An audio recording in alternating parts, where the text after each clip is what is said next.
Just press the damn button, nerd. Wait.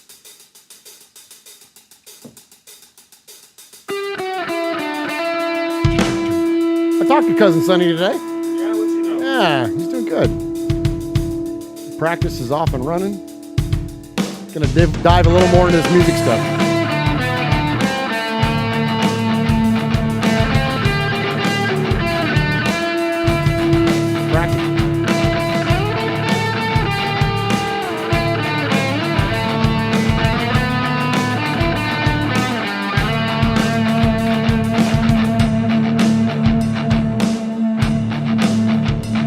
Good morning, Paul.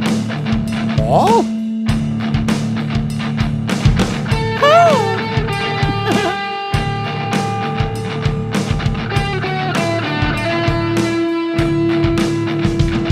Lala Meloso, Jesse Cardenas, Gil Jadis.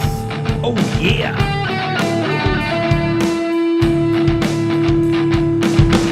B. Al, Michelle Sweat, John Ogle, Rob Rader, Buddha.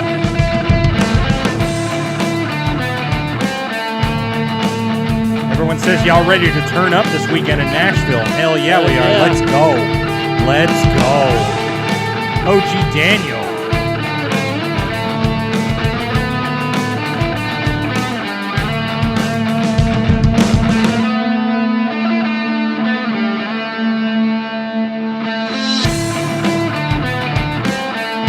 Kevin the Raider Nerd said he was at the game on Sunday for his birthday. Didn't work out so well. That wasn't a good birthday present. B-Al says we don't want to go 0-3. Absolutely not. And you know what? I don't think we will. Gabriel Ritchie. Looking forward to seeing you too.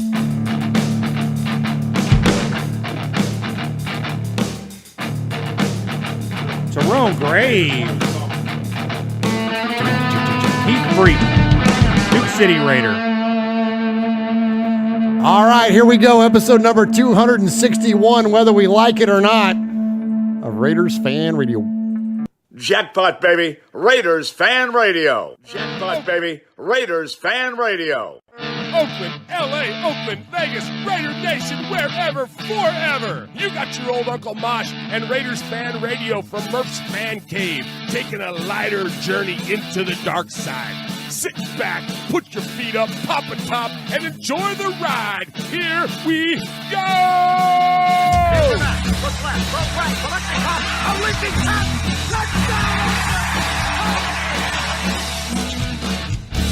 We miss you, we love you, and we'll see you in the Hall of Fame.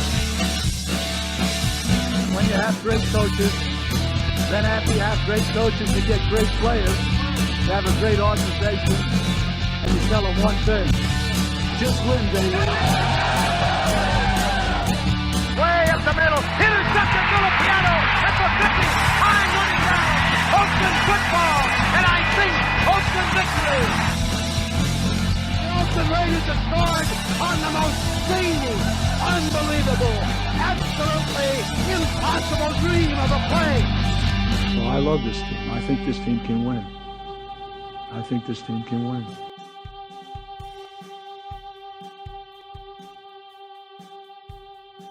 You are listening live to Raiders Fan Radio.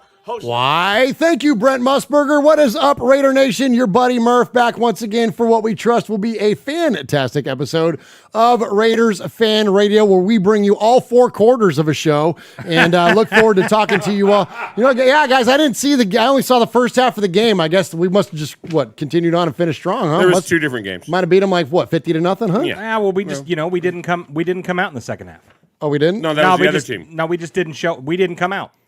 We figured the game was over. Yeah. Oh, okay. All right. Well, what happened? We'll talk about it later. Okay, we'll talk about it later. All right, so anyway, for those of you that say, you guys don't talk enough about the Raiders. Well, hey, listen, we've been giving you all the Raider talk lately. We're going to give you all the Raider talk today. And today we're going to give you all the Raider talk again, even though we maybe don't want to.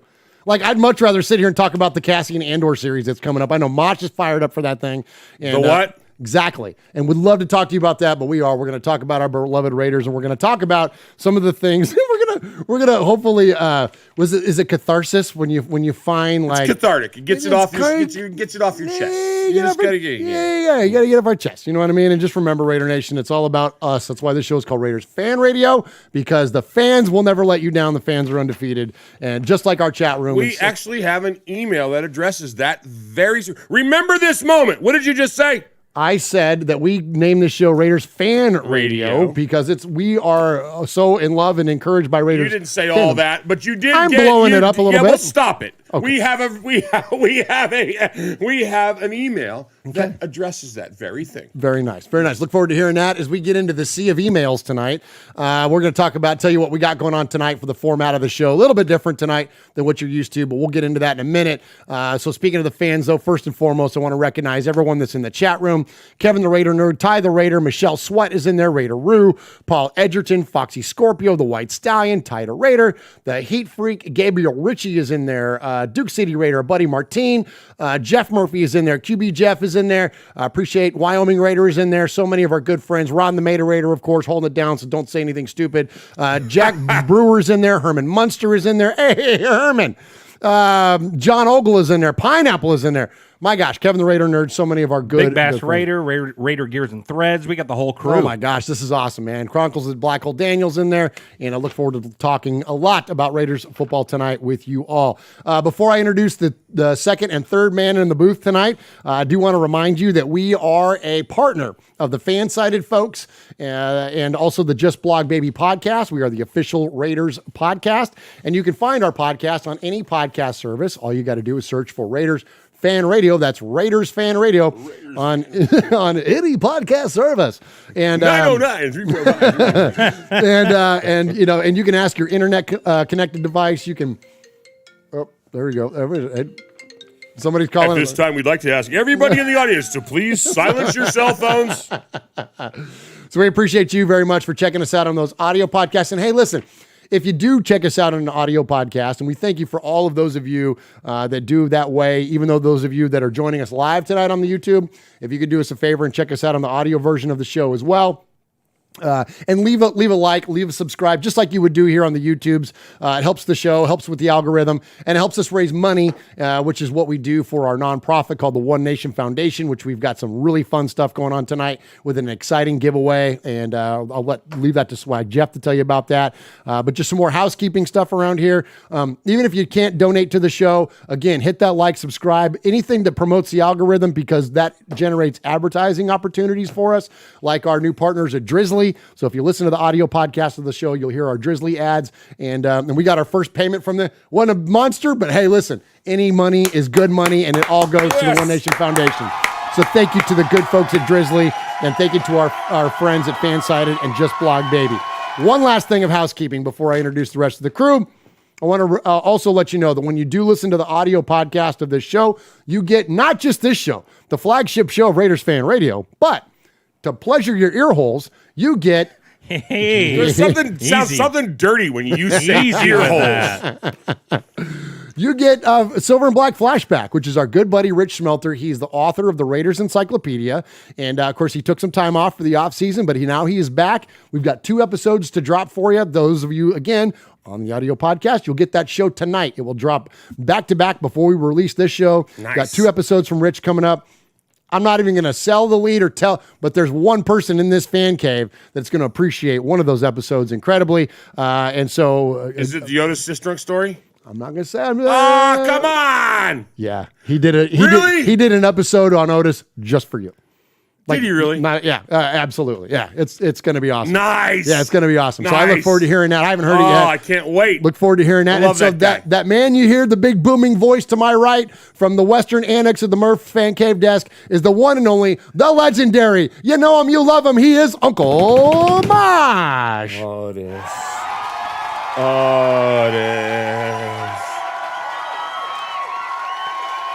Mosh loves Otis. I think Otis Sistrunk is thebomb.com. He, man, I can't wait.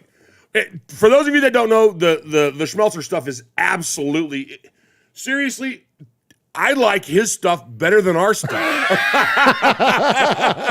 You know? Yeah, man, he's so good. He's so good. I don't care what he's talking about.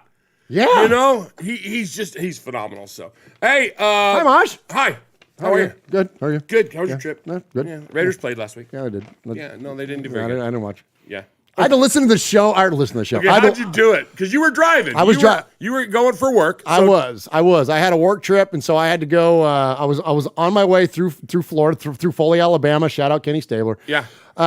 Drove through Alabama to the Florida Gulf Coast, and had to listen to the game. So I had NFL Plus, which is a little bit of a scam. They sell it on these commercials that you can watch live football. No, you can watch the nationally televised game, whatever that is, or you could listen to your team. Right. So I listened to the Raiders the entirety of the way down there. Valerie and I did, and which was fine. It was cool because I got to hear Jason Horowitz, our new play-by-play with Lincoln. Nice. And so that was actually kind of cool to listen to the game on there.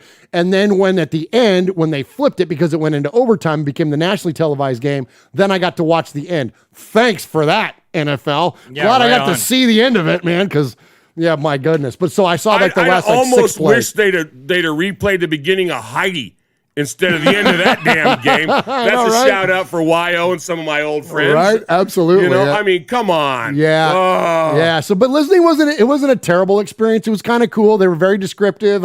Jason calls a good game. Lincoln, of course, is great in his color commentary and had a lot of insight on the offensive line. And so, for those of you that if you ever have to listen to the game on the radio on NFL Plus, then it was $30 for the month. So it's not terrible. For that, or excuse me, $30 for the year. So it's not terrible. And you get all the preseason games too. So you're able to watch all the Raiders preseason games. But that whole idea of like, don't get sold a bill of goods on that. You don't get to just watch your team.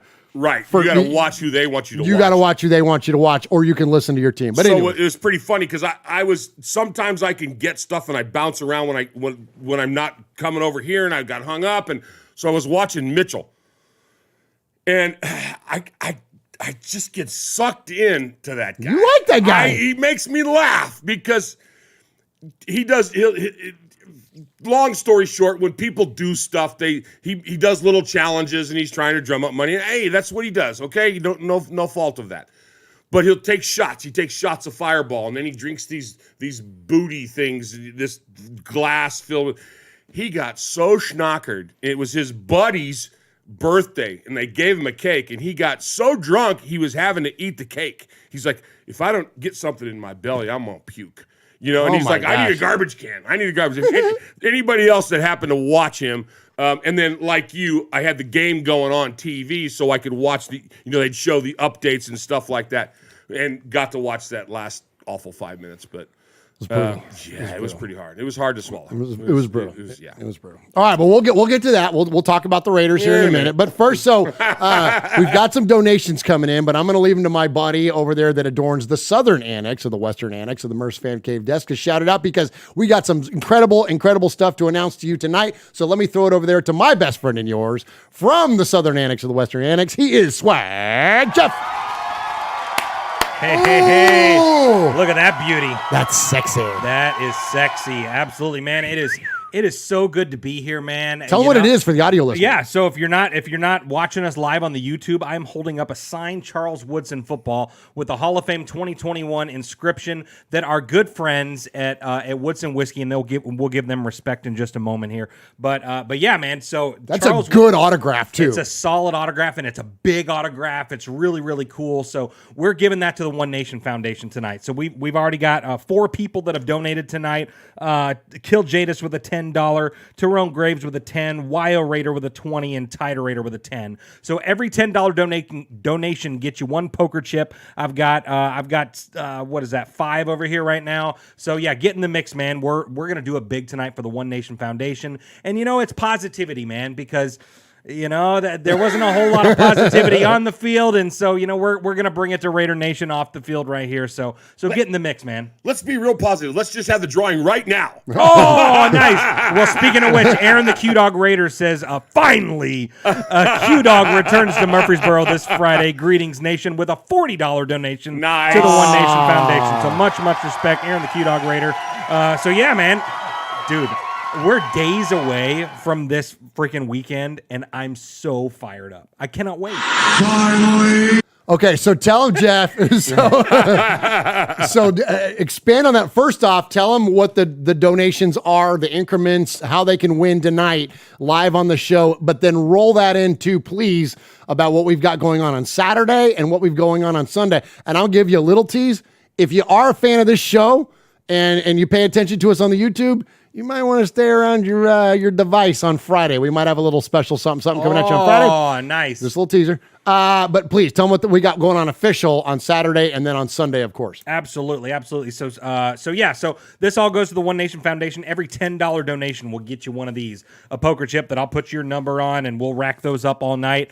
We've had some massive nights. The last few donations, we've gone over a GUR every single time. Woo! So hey, let's do it big. We know this is a legit football. If we don't have the certificate of authenticity, because it was literally sent to us by Charles Woodson and the folks at Woodson Whiskey. Yeah. So If you knows your address. Yeah. Oh, yeah. He's coming over next week. So Saturday night we will be at the at Bowie's in downtown Nashville. I think it starts at 6:00. Yes. We will be there. Music City Raider Nation will be there. Memphis Raider Nation will be there, and we are all doing it really, really big for that. And then we can all get up a little bit hungover and all that stuff because we're going to be partying. And then we are going to go to Acme Feed and Seed, where the Bussin' with the Boys guys will be tagging along with the Raiders Fan Radio crew, and we'll be doing a massive tailgate. We'll be there selling shirts for the One Nation Foundation, doing all that kind of stuff. So, man, it's going to be an epic weekend. It's going to be so much fun. I cannot wait. Absolutely. So one more time, I'm going to flash this up. Sign Charles Woodson football, Hall of Fame 21 inscription. It's so freaking money. It's awesome. Get in the mix. We got donations flying in here. Raideroo with a $30. Trinidad with a $20. Let's see who else we got in there. Foxy Scorpio with a 10. Duke City Raider with a 10. Oh, right so much respect. Flying in. Yeah, they're flying in, man. And keep this coming, man. We're setting records for the One Nation Foundation, man. We are. So we have screamed past last year's donation. So if you've been paying attention to the show, in 2019 we did 2,000. Last year we did 4,000, and our goal this year was 8, and we are well on our way. And and we're going to be bumping it for sure. So between this weekend at the tailgate selling shirts, this right here, we've got a couple other things cooking up that we're working on. So yeah, man. So get in the mix. We're gonna blow it out for the Blatant Cup Foundation. And I'll say this too. Like, not only are we barreling down on the goal, which was to double last year's donation. If we go past it, we're not going to tell you guys. We'll just keep going. We're just going to keep on going and then announce what our number is when we announce what our number is. And maybe that number will only be up. I say only. Maybe it will just be the original goal of 8,000. But that's fine. That's wonderful. But I have a feeling it's going to be more. As Jeff mentioned, we're going to be selling T-shirts at the tailgate this weekend. So if you're coming to Nashville, come see us at 10 a.m. on Sunday, the rooftop of Acme Feed and Seed. We're sharing a tailgate with the Bussin' with the Boys crew. Jeff and I went and scouted out our location last week and met with, shout out Emily out there at Acme Feed and Seed, the manager out there at that location. She's freaking awesome, and she's got us hooked up with the absolute most perfect spot for our broadcast location. You could not come up with anything better than this is like literally like dream come true location. We're going to be rooftop. The only thing that's separating us from the stadium is the Tennessee River. That's going to be our backdrop for our show come Sunday morning. It's not the Tennessee River. Cumberland, excuse me. I always do that. I always mix them up. It's 200 miles west. Yeah, my bad. Whatever, river, schniver. Hey, so did you post those pictures? The ones that you guys sent me from the roof? Yeah, a couple of them we put on the Twitter. You guys got to check those out. That's amazing. Those pictures that you guys sent. That's gorgeous, right? Yeah, it's phenomenal. It's going to be gorgeous, guys. So come out and join us. So we're starting at 10 a.m. We're going to do a little pre-tailgate broadcast. So that will be up on the YouTube. So look out for that if you're not able to join us. But again, if you are able to join us, come out 10 a.m. We're going to be hanging out with the Bussin' with the Boys guys, Will Compton, and the whole crew. And you're going to see probably Darren Bates. You're going to see like a bunch of, I don't know, of their friends that are way cooler than us. And so you're going to have tons of autograph opportunities, I'm sure, at a minimum pictures and sharing cocktails. And it's a wild time up there on the rooftop. It's going to be a blast. Then they're going to take our table when we break down from our little broadcast we're going to do, and we're going to turn it into a merch table. And TeePublic has sent us a metric ton of T-shirts that we're going to be selling. And 100% of that money goes to the One Nation Foundation. So So shout out Acme, shout out T-Public, shout out Bussin' with the Boys. Much respect to all those folks that have helped us put this tailgate together, and it's going to be fantastic. You're going to see all three of us are going to be out there, and again, a lot of our listeners are going to be there. I've heard, Jeff and I just kind of guessed the other day when we were talking to Emily, we've easily heard from over 100 of you that are coming to this thing. Like, it's going to be a silver and black takeover rooftop on this thing. It's going to be absolutely incredible. So we cannot wait to see you out there. Love you so much, Raider Nation, to all of those of you that are coming out this weekend. Anything else I'm forgetting about the weekend swaggo before we move on to what you got updated? Probably, because it's just going to be an epic weekend. So make sure you follow us on all social media. We're going to be updating with stuff as well. So if anything else crazy comes up and all that, we'll definitely make sure to keep you posted. Those of you that are coming here to Nashville. So yeah, I literally cannot wait. This is going to be. This might be the coolest thing we've ever done. Like, and I'm not trying to oversell that. You know what I mean? I don't disagree with you at all. You know, Mosh, we did that first tailgate way back when, and I talked to Cousin Sonny today a little bit about it, actually, about how fun that was and what we did. I feel like we're gonna like rocket past that. Like, don't you feel like this is just like gonna brew up to be one of the coolest like location events? Sans interviewing Hall of Famers, but like, you know, at the Bolitnikoff Foundation. But this weekend's gonna be amazing. I mean, it's different. Everything's different. You know, it's like saying you like one kid more than the other. You know, of course, now we've done that in our family, but there's three jackasses and an idiot. Three jackasses and an idiot. But I mean, that was cool for what it was. We were a lot different situation, and we had a camera and a mic. And the camera was Swag's phone. Yeah. No, this is going to be fun. That where that was out on the street and we weren't exactly sure, and there was, you had all this. This is going to be a designated spot for that. Absolutely going to be insane with all the people. If the Music City Raider Nation folks come and the Memphis folks come and then all of our folks, it's going to be a lot of fun. A lot of fun. Absolutely. And I actually heard from Larry DePrez Rogers from Memphis Raider Nation. Right on. And they are coming. So it's well, they got their own tailgates too, but I believe everyone's going to. So here's the thing. I'll get one last thing and then I'm going to shut up and we need to move on to contact info. If you're coming to the game, you can come and tailgate with us in the morning. First thing, our thing starts at 10 a.m. From our place is right next to the pedestrian bridge that takes you across the Cumberland River to Nissan Stadium, where the other, like all the big Raiders, Booster Club tailgates and all that stuff. You can do both. So don't feel like you got to split it up or feel like you can split it up. You don't have to choose one or the other. Even if you come by and say hi to us and take a picture and have a drink or whatever, you can. It's so close in proximity. You got to walk by us to get there. Exactly. From your hotel room, you got to walk by us to get there. Yeah, so absolutely. So cannot wait to see all of you there. Appreciate everybody that's joining us in the chat room. Let's go ahead and jump into some contact info and then talk about some respect. Hey, oh, no, what did I forget? No, you're good. Go ahead. I stopped it. Each and every week, Swag Jeff takes a significant moment within Raider Nation. I built this whole damn show, and then you're going to skip my stuff? You know why, Swaggy? Because he can't read. I guess not. He can't read. I guess what I did on accident? You jackass! Show that up on the screen. What? So I don't want to. What Murph is trying not to show is Holy his script cow. where he's got Swaggy's stuff crossed out. I did it on accident. I wasn't paying attention. I was too excited to talk about the tailgate. I'm sorry, Swag Jeff. Oh, my gosh. I mean to step on your toes. So each and every week, Swag Jeff, my best friend and yours, takes our episode number, which in this case is 261, and ties it back to something significant within Raider Nation. He does it at the top of the show, and here we are at the top of the show, 25 minutes in. Swag Jeff, what do we have this week? Absolutely. Well, so as Murph said, so each and every week I take a significant moment within Raider Nation related back to something involving the Raiders, and I got a couple for you. So I actually found one this week. No, T-Hall was fired? Well, I found one, but then he sent me the same one. So nice. We were like same for sure. So, but he did send me an extra one. So the first one, we're going back to October 24th in 2010. So Darren McFadden and Michael Bush tally 5 touchdowns this game. Wow. As the Raiders pummel the Broncos at Mile High, 59-14. So that game, they compiled total 261 rushing yards. Oh, nice, Jeff. Yes, absolutely. And if you didn't like that, then I know you're going to love this one because we're going back to 1981. Okay, come on. All right. January of 1981, we're going to be talking about Super Bowl. Let's go. 15. I was just going to say, let's go Super there. Bowl 15. We have hosted our second Lombardi Trophy on this day, and Super Bowl 15 MVP Jim Plunkett throws for 261 yards. Nice, Jeff. Yeah, let's go. Love it. Love it. Good one, Swag Jeff. Well, yeah. Can I hit this now? Yeah, please. Yeah, hit that. Yeah, because I can read. Ooh, hey, Raider Nation. You got your old Hit that Uncle shit and pass Mosh here with an updated contact info.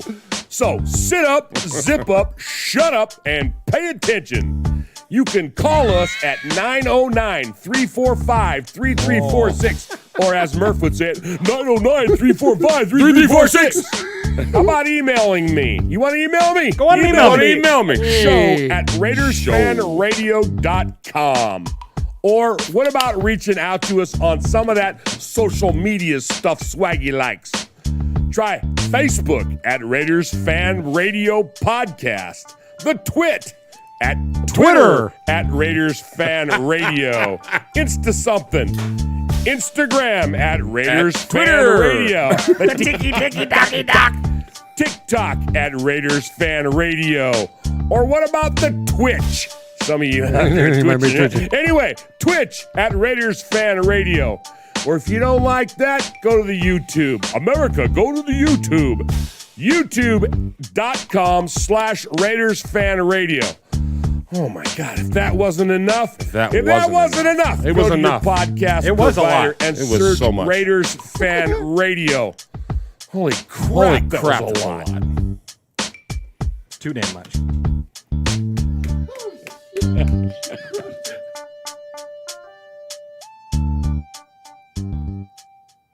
Good. Oh, not bad, not bad. It started out great, but the second half just wasn't very good. Well, which is why we probably need to pick up someone else from another podcast to jump in here along with us to bolster our effectiveness, much like the Raiders did when they traded for today. Offensive tackle, his name is escaping me right now. Damn it. What is it? From the Patriots. Gosh. Yeah, the Patriots. Herod? Guy. Yeah, Heron or something. Heron? Heron's a fish. No, that's herring. Herring's a fish.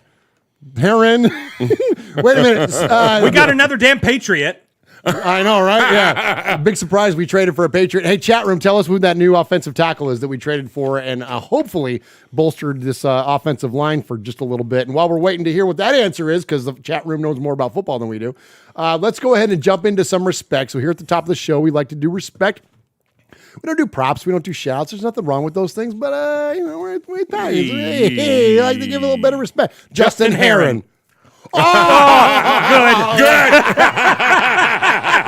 Nice.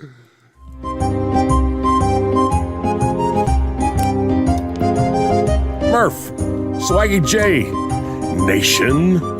It's time for A herring is a fish. A heron is a bird. Yeah, you know, respect ain't bought, it ain't sold, can't it kill a ain't heron. demanded, it ain't negotiated, It's law. it's earned. And without blowing smoke or giving shameless plugs, we want to say salute and much respect to the following folks.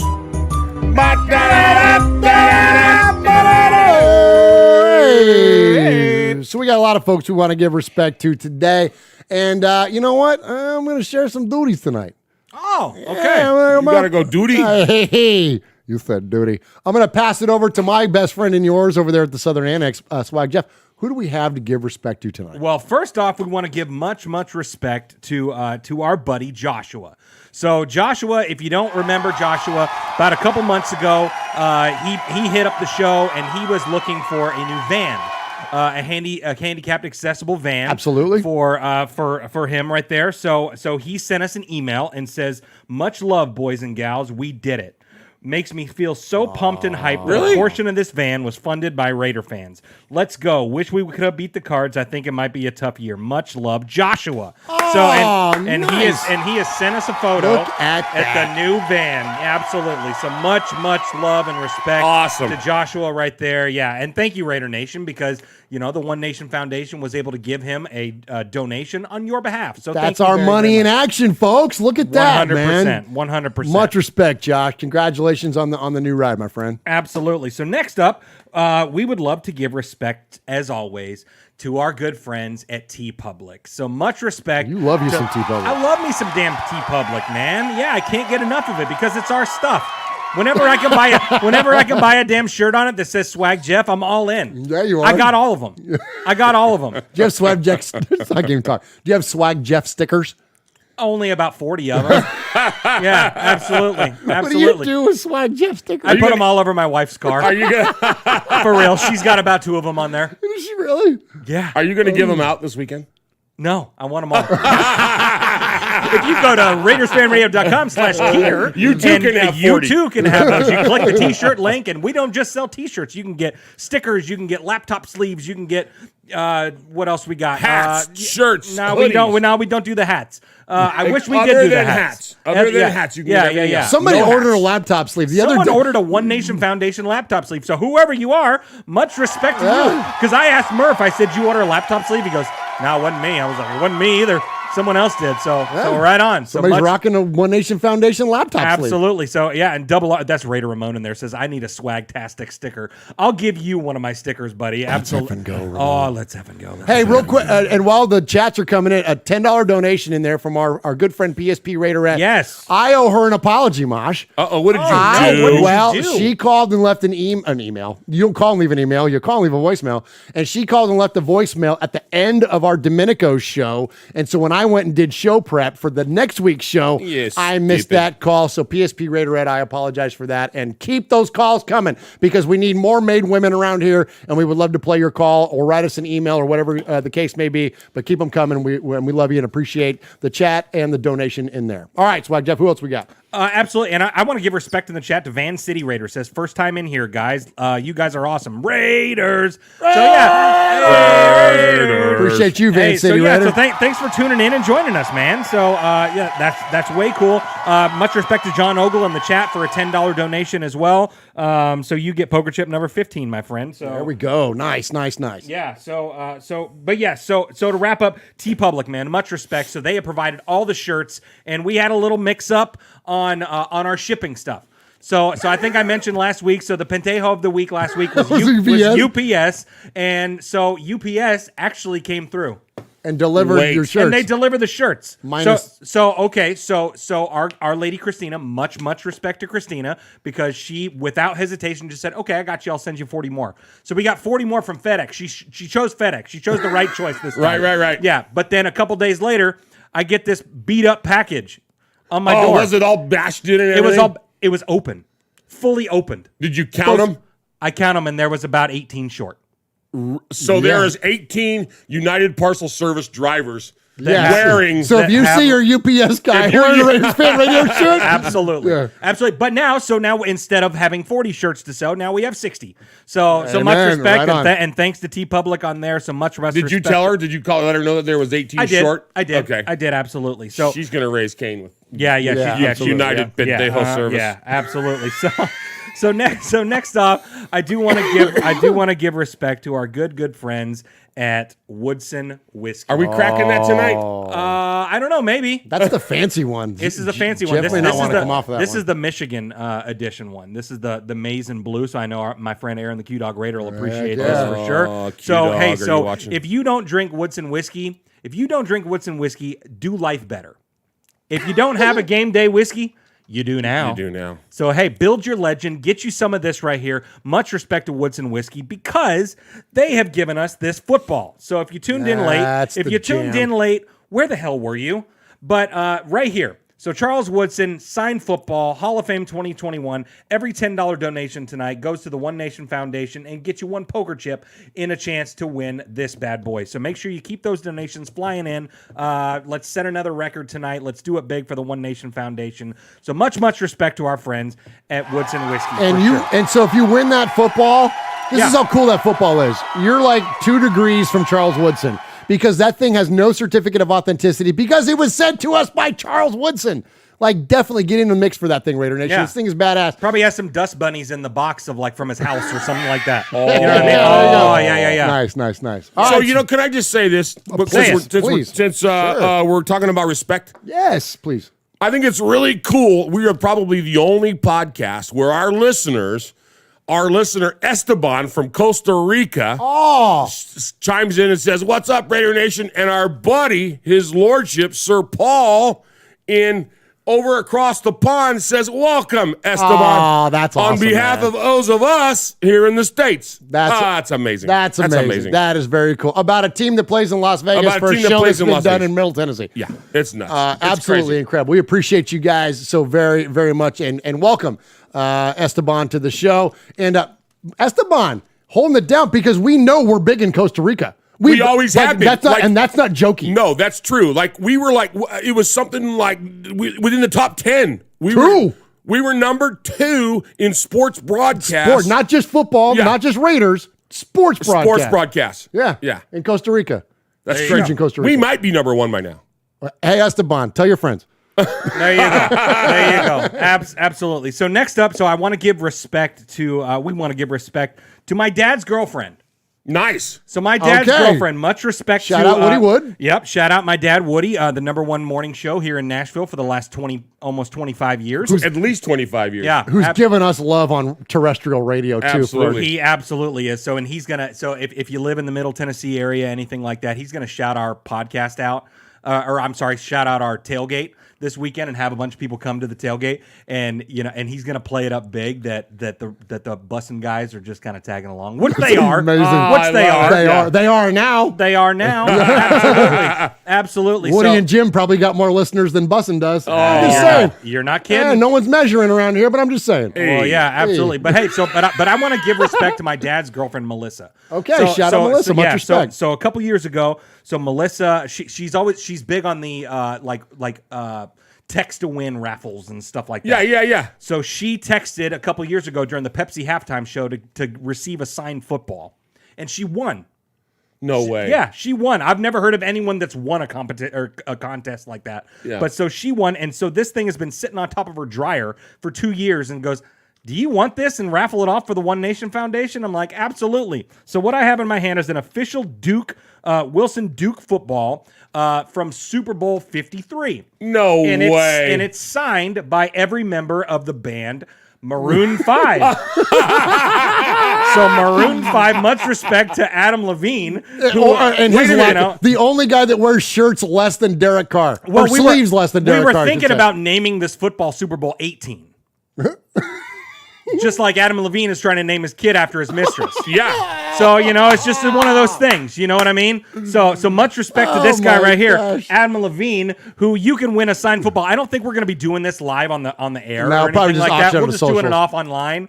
But hey, if you know a Maroon 5 fan, then, tell them to tune in to Raiders Fan Radio and get him a football that's been held by him and or his mistress. We probably will send a pack of wet wipes with that too. Gross. It's Adam we're talking about. Holy cow.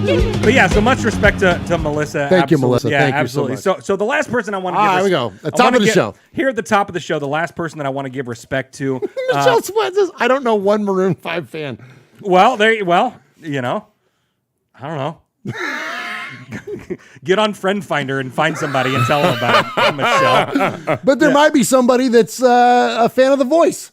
A fan of The Voice, maybe. I'm a fan of The Voice, and he hasn't been on in years. Oh, really? Yeah. Oh. Well, I'm sorry. I tried. He hasn't? Nope. Kelly Clarkson took his place in that chair. God, I love Kelly Clarkson. Yeah. So, I love what's Kelly. not to love So, about Adam, Kelly? since you've been gone, I can breathe for the first time. I'm so moving on. all right, Daniel Mangus says, I'm a Maroon 5 fan. there we Good. go. Perfect. Send us $500 and we will give you this football. I'll just give it to you. All goes to the One Nation Foundation. Absolutely, to the One Nation Foundation. So last off, I want to give respect. Last but not least, I want to give much respect to one of our close friends, one of our good buddies. My boss. It's your boss, man. Absolutely. So much respect to QB Jeff. So the last few days have been pretty rough. It's been rough for everybody. It's been rough for everybody. There's a lot of negativity going around. There's a lot of people that are calling for Derek Carr, Josh McDaniels to lose their job already week 2, including a lot of people in our Made Man chat and stuff. I mean, Emiliano is the world is The big Raider trucker is his world is falling down around him. The world is burning, and you know what? And I get it. I get it. With the hype that we had, coming into the season and all that, it's a tough pill to swallow when we start 0-2 and we don't look good. Out of 8 quarters, we've only played 2 well. So, so I want to give respect to QB Jeff because he, after a day to think and all that, he said, so after I prayed and drank alcohol, so I don't know in what order he did those in, but he sent us a long text, and I want to read you this text. Okay. To maybe level your head out a little bit and, to see the glass maybe a little half full as we move forward in the season. So after much thought, I've come to this conclusion. I've always been a glass half full kind of guy, and that's not going to change. We did some fantastic things yesterday, and we also did some things that were not so good, especially in the second half. The refs did us no favors in that second half, but I can't count on them, so negate that. Our defensive pressure looked better on the quarterback, and that was the most elusive quarterback that we will play all year. F that midget on crack cocaine. Hey, I'm just reading a text. well, easy. Listen, I don't want us to get any. Let's respect the community there of crack cocaine users. I don't want to get any negative. emails. Oh, okay. No. Yeah. The crack cocaine. Yeah. The crack cocaine. Yeah. So our protection was so much better. And Stupid. crack cocaine. We had a damn meeting for that joke. Yeah. No, it's a good I joke. don't want us to be espousing things that could be potentially offensive to people. Like crack cocaine use. Like crack cocaine. Yeah, I don't Like want crack cocaine. I don't want to get emails from that community. Yeah. So never mind. Our protection looked so much better, and we showed which allowed. our Herman offense Munster to says, flourish. "Whoa, Hey, easy. double R, little person." Yeah, we got you. We got Yeah, you. well, We're being. I changed it. Jeff Murphy changed I- it to crack cocaine. Yeah, well, and I being edited it, silly. and We're Murph being told silly. me to unedit it. We were being silly. Yeah, but so Just we have jokes around here, folks. You done?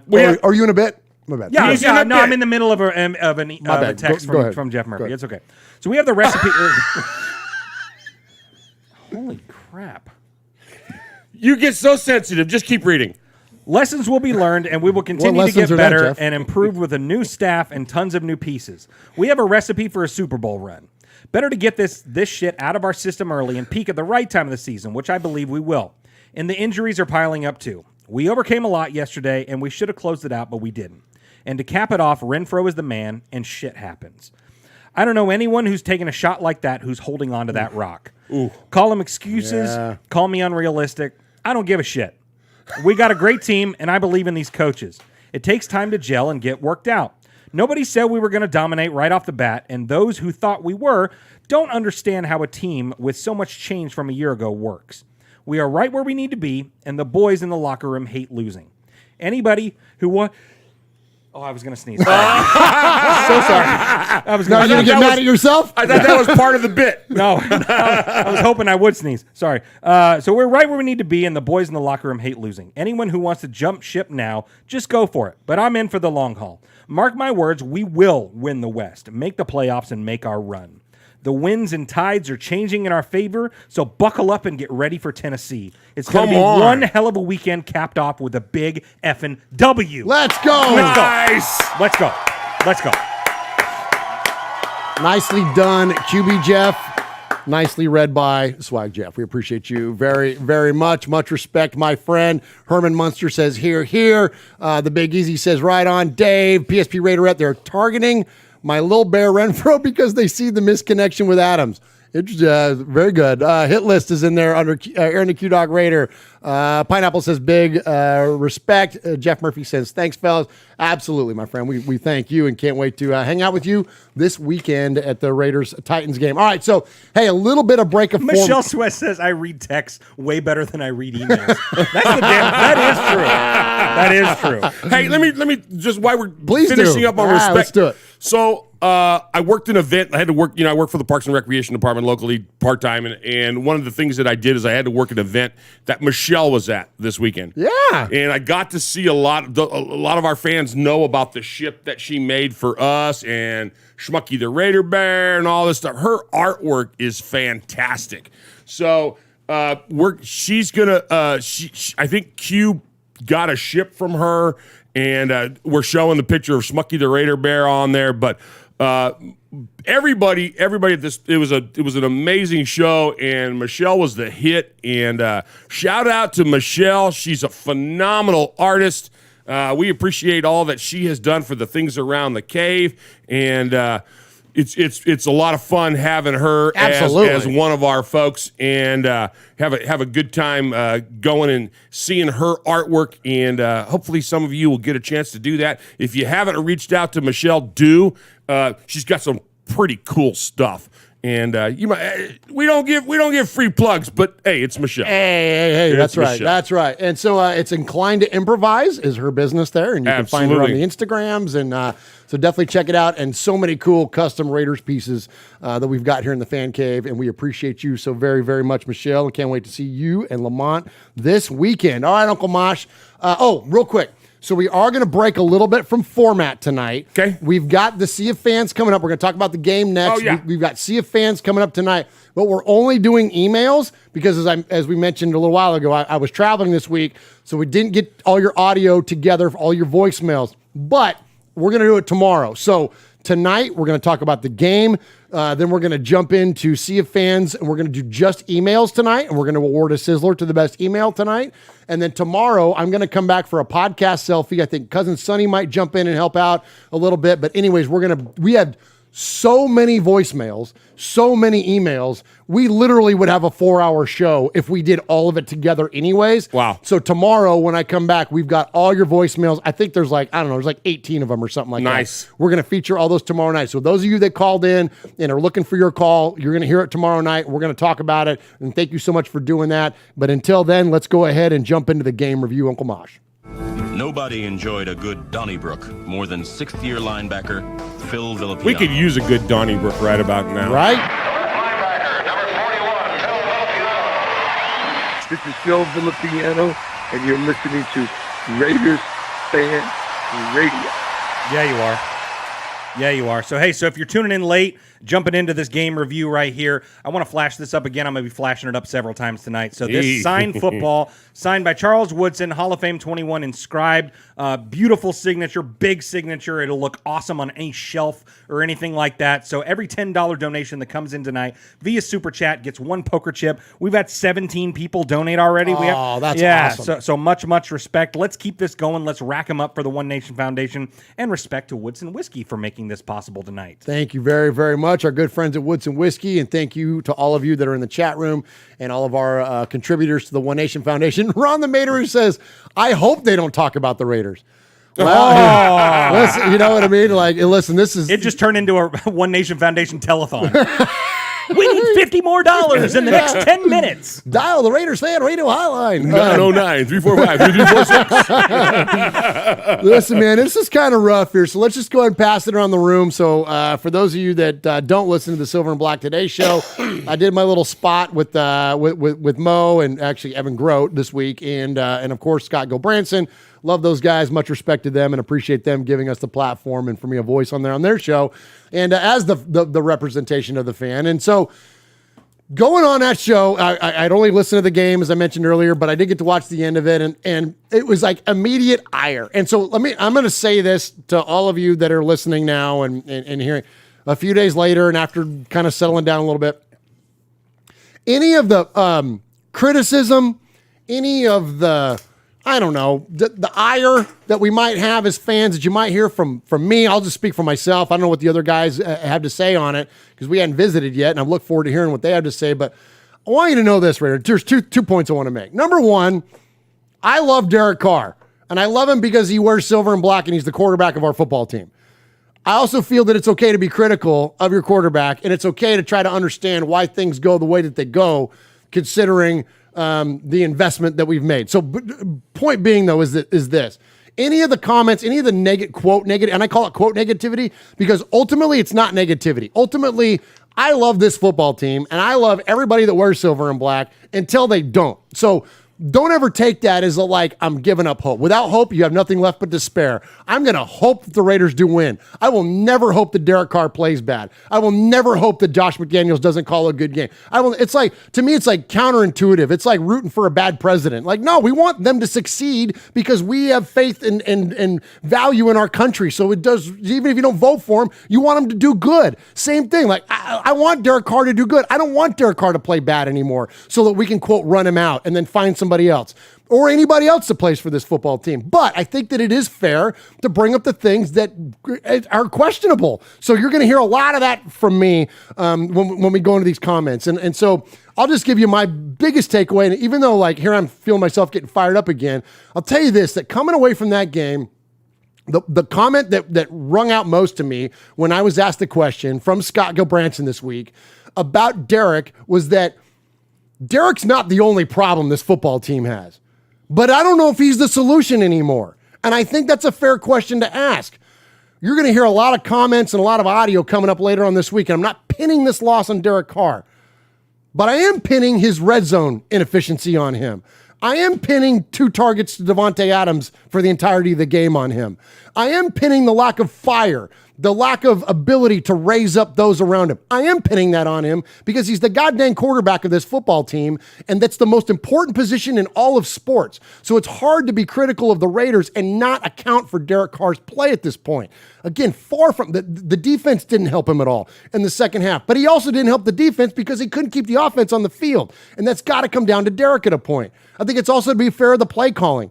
It's really interesting that we have this guy like Josh McDaniels and this ruthless Patriots team that in the past we've seen run scores up beyond all recognition of anything we've ever seen in the NFL, all of a sudden take their foot off the gas in the second half and let a team creep back in like the Arizona Cardinals, who have one of the worst secondaries in football. And so it's really interesting the way that we approach this thing. And again, I think it's multifaceted. We could spend 10 minutes on each thing. I could pick on Chandler Jones for 20 minutes. I could pick on Derek Carr, Josh McDaniels, you name it. If your name's not Max Crosby, like, I don't know who else you can't pick on.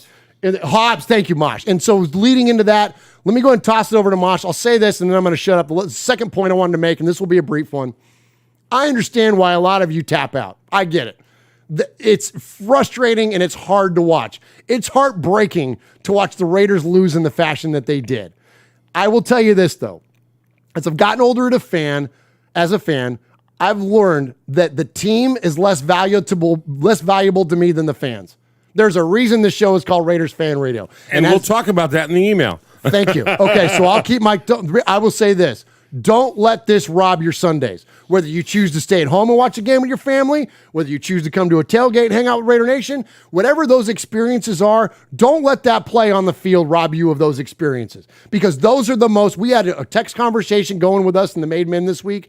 That to me is the most, the thing that I love more about this thing that we do with Raiders Fan Radio and the foundation and all of that and everything is the chat room. It's these two guys in this room. It's the people we're going to share a tailgate with this weekend or party with on Saturday night or break bread at Domenico's. Those are the things that are the most valuable thing to me. I know it's heartbreaking, and I wish the Raiders would go undefeated every single year, but that's not going to impact my fandom because Raider Nation is undefeated. Uncle Mosh. So somebody posted on the interwebs, I can't remember what it was, with the Facebook or the Instagram or something. They said, what's the one jersey you wouldn't wear even if it was given to you for free? And I'm thinking to myself, well, there's 31, not one. You know?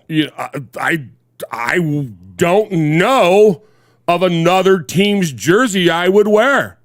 I don't care. I love that, Mosh. You know? That's badass. There's 31. You know, I don't care if I'm gonna go watch. You know, if I got free tickets in the fancy schmancy ass press box to watch. You know, to sit next to Jerry Jones and watch the Cowboys play. You know, the Schmucky the Raider Bear All Stars.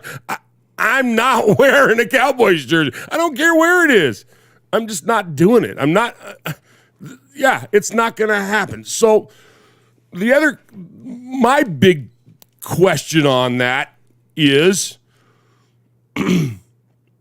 why is it after the last umpteen years, and I don't know what this curse is on the Raiders, that we can get a substantial lead, and we had a substantial lead in the locker room at halftime and come out, and I don't care who the defensive coordinator, what the defensive scheme, who our defensive stars are, and why do we play to not lose? It is the weirdest ass thing we seem to be the only freaking team that consistently plays to not lose. In our defense, we're happy to give 4 and 8 yard dink dunks. It only takes 2 of those to get a first down. At least they're not the 15-yarders that they were last year, but they still add up to the first down. We are the only team that does that, and I have no idea why that is. That was what was when you and I were texting Jeff during the game. I'm watching this and I'm clicking and getting the highlights. I'm doing, and I'm like, why do we come out when we have a substantial lead, or even if we go into have that lead going into the third quarter? At some point, we shut down our defense and we go, let's just play to maintain. That's crazy. That's crazy when our defense can make them use up 6 minutes in a drive, but no, we don't do that. We just play to not lose, and that's the part I don't know where that comes from. Is it Al coming down from above and zapping us, or what the hell is it? I don't know what it is, but we are constantly the only team that does that. It happens all the time. Well, you know what's fascinating, and I said this too on that Silver and Black Today show, Mosh, is that, and to your point, is that I don't understand. Here's what, and this is like, I don't think there's a clinical answer. I don't think there's an answer to this question that a fan or an analyst or a former player or somebody can just say, like, here's why this happens. But this is what's fascinating to me. Aside from 2016, why is it that we as the Raiders go through the same exact experience on the field, regardless of who the quarterback is, regardless of who the head coach is, regardless of who the coordinators are, we have the same experience. This team could not be more perfectly set up offensively for Derek Carr, yet we have the same results since we saw week 3 in 2017 when this thing all started flying downhill. We can't, there's nothing left to change. And that's where, and I'm not going to redirect the entirety of the conversation back to Derek again, but he's the one common denominator. But to Mosh's point, like defensively, we've how many times have we rolled over personnel since even 2016? That's what I'm saying. And it's the same shit every week. Every week. It's every bananas. Week. It's crazy. And when we do step up, we win ball games. Amen. When we play with a sense of urgency and I'm not again. I'm not going to call out names. I'm just saying collectively as a unit, when we play with a sense of urgency, when we show the passion for all 60 minutes, there was 2 different games. Jeff and I Swaggy and I talked about this a bunch. There was 2 different games. There was the first half game, and then there was the second half game. The guys in the first half game I'd have put up against anybody. Amen. I'd have put them up against anybody. And then all of a sudden, what did they get? Did they have a halftime meal? What the hell? Or a halftime cocktail. Or halftime cocktails might have played them a little bit more fired up. That's true. All of a sudden they come out, and it wasn't just Carr. It was everybody. There was a route when Carr threw the ball behind Devontae, and that was on Devontae. Because he even they showed it a little bit, and it was like he was supposed to cut back because the ball was there and he didn't make that turn. Again, that's that not playing in the preseason. That's that But by the fourth quarter of game 2, it should that stuff should be gone. That stuff should be worked out. He was collectively the entire team, and I'm talking about coaching staff all the way down. It was everybody, and it was golly. It's for me, that's the biggest frustration because and even my wife, who doesn't do football at all, came in and goes, "Did they really lose that game?" And I said, "You need to go back into your room." Yeah. I got several things, and to your point, Mosh, Al Davis couldn't have come down from up above to do whatever he did to make us play soft and play back to try because Al Davis, that was not Al Davis football. I thought you were going to say Al Davis couldn't have come down from up above because he would have had to rise up. Anyway, he would have been coming down at halftime giving them all cocktails. Yeah, that's what he would have done. But he would have have come down to have him play soft and just you're play 100%, and not lose. Yeah, you're 100% right. That's not Al Davis football. But, there's a lot of things, Devontae Adams being ineffective, kind of like you said. And Devontae Adams had his whole family there. Devontae Adams' mom or grandma, I can't remember who it is, had never seen him play an NFL game. And flew her out there, spent all this money to fly her out and do this whole thing and get treated in an amazing fashion from Raider Nation and all that stuff. And he had 2 catches for 12 yards and a touchdown. Whoop-de-freaking-do. That guy, I don't know, of course he's our number 1 target and they're going to be gunning for him and all that stuff, but he's the best wide receiver in football. And no one's calling him out right now, and I'm not exactly calling him out, but get open, dude. Seriously. Come on. Well, the counter to that, though. Well, okay, counter that with Derek can't hit him and all that kind of stuff, and I get it, but, it's a team sport, and and I have plenty to say about Derek Carr because I think he's got to do way better. It ain't cutting it. It ain't working. He's still my quarterback, and I still love him, but the shit ain't working. But Devontae Adams, get open. You were targeted 17, 18 times last week or whatever and had 10 receptions against a corner that was way better than the corner you were facing this week. Than all of them collectively. You know what I mean? That's what I'm saying. That's the frustration level. Okay, so you have 2 schmucks on him, but then you have, who Derwin James was covering him some and whoever the other dumbass in San Diego was covering him, whatever, it doesn't matter. But, comparatively, he had an amazing game playing a better corner than what he was facing this week. Would you say then, and just to provoke conversation, they had however many weeks and months leading up to preparation against San Diego, and that's an intentional comment, San Diego, versus now you're on a week to prepare for the Cardinals. Because you're right. It's possible. The Chargers corners are secondary in the entirety way better than what we just saw. You're absolutely right. And, and to my point, to counter my point there, Devontae Adams was open a lot and Derek didn't hit him.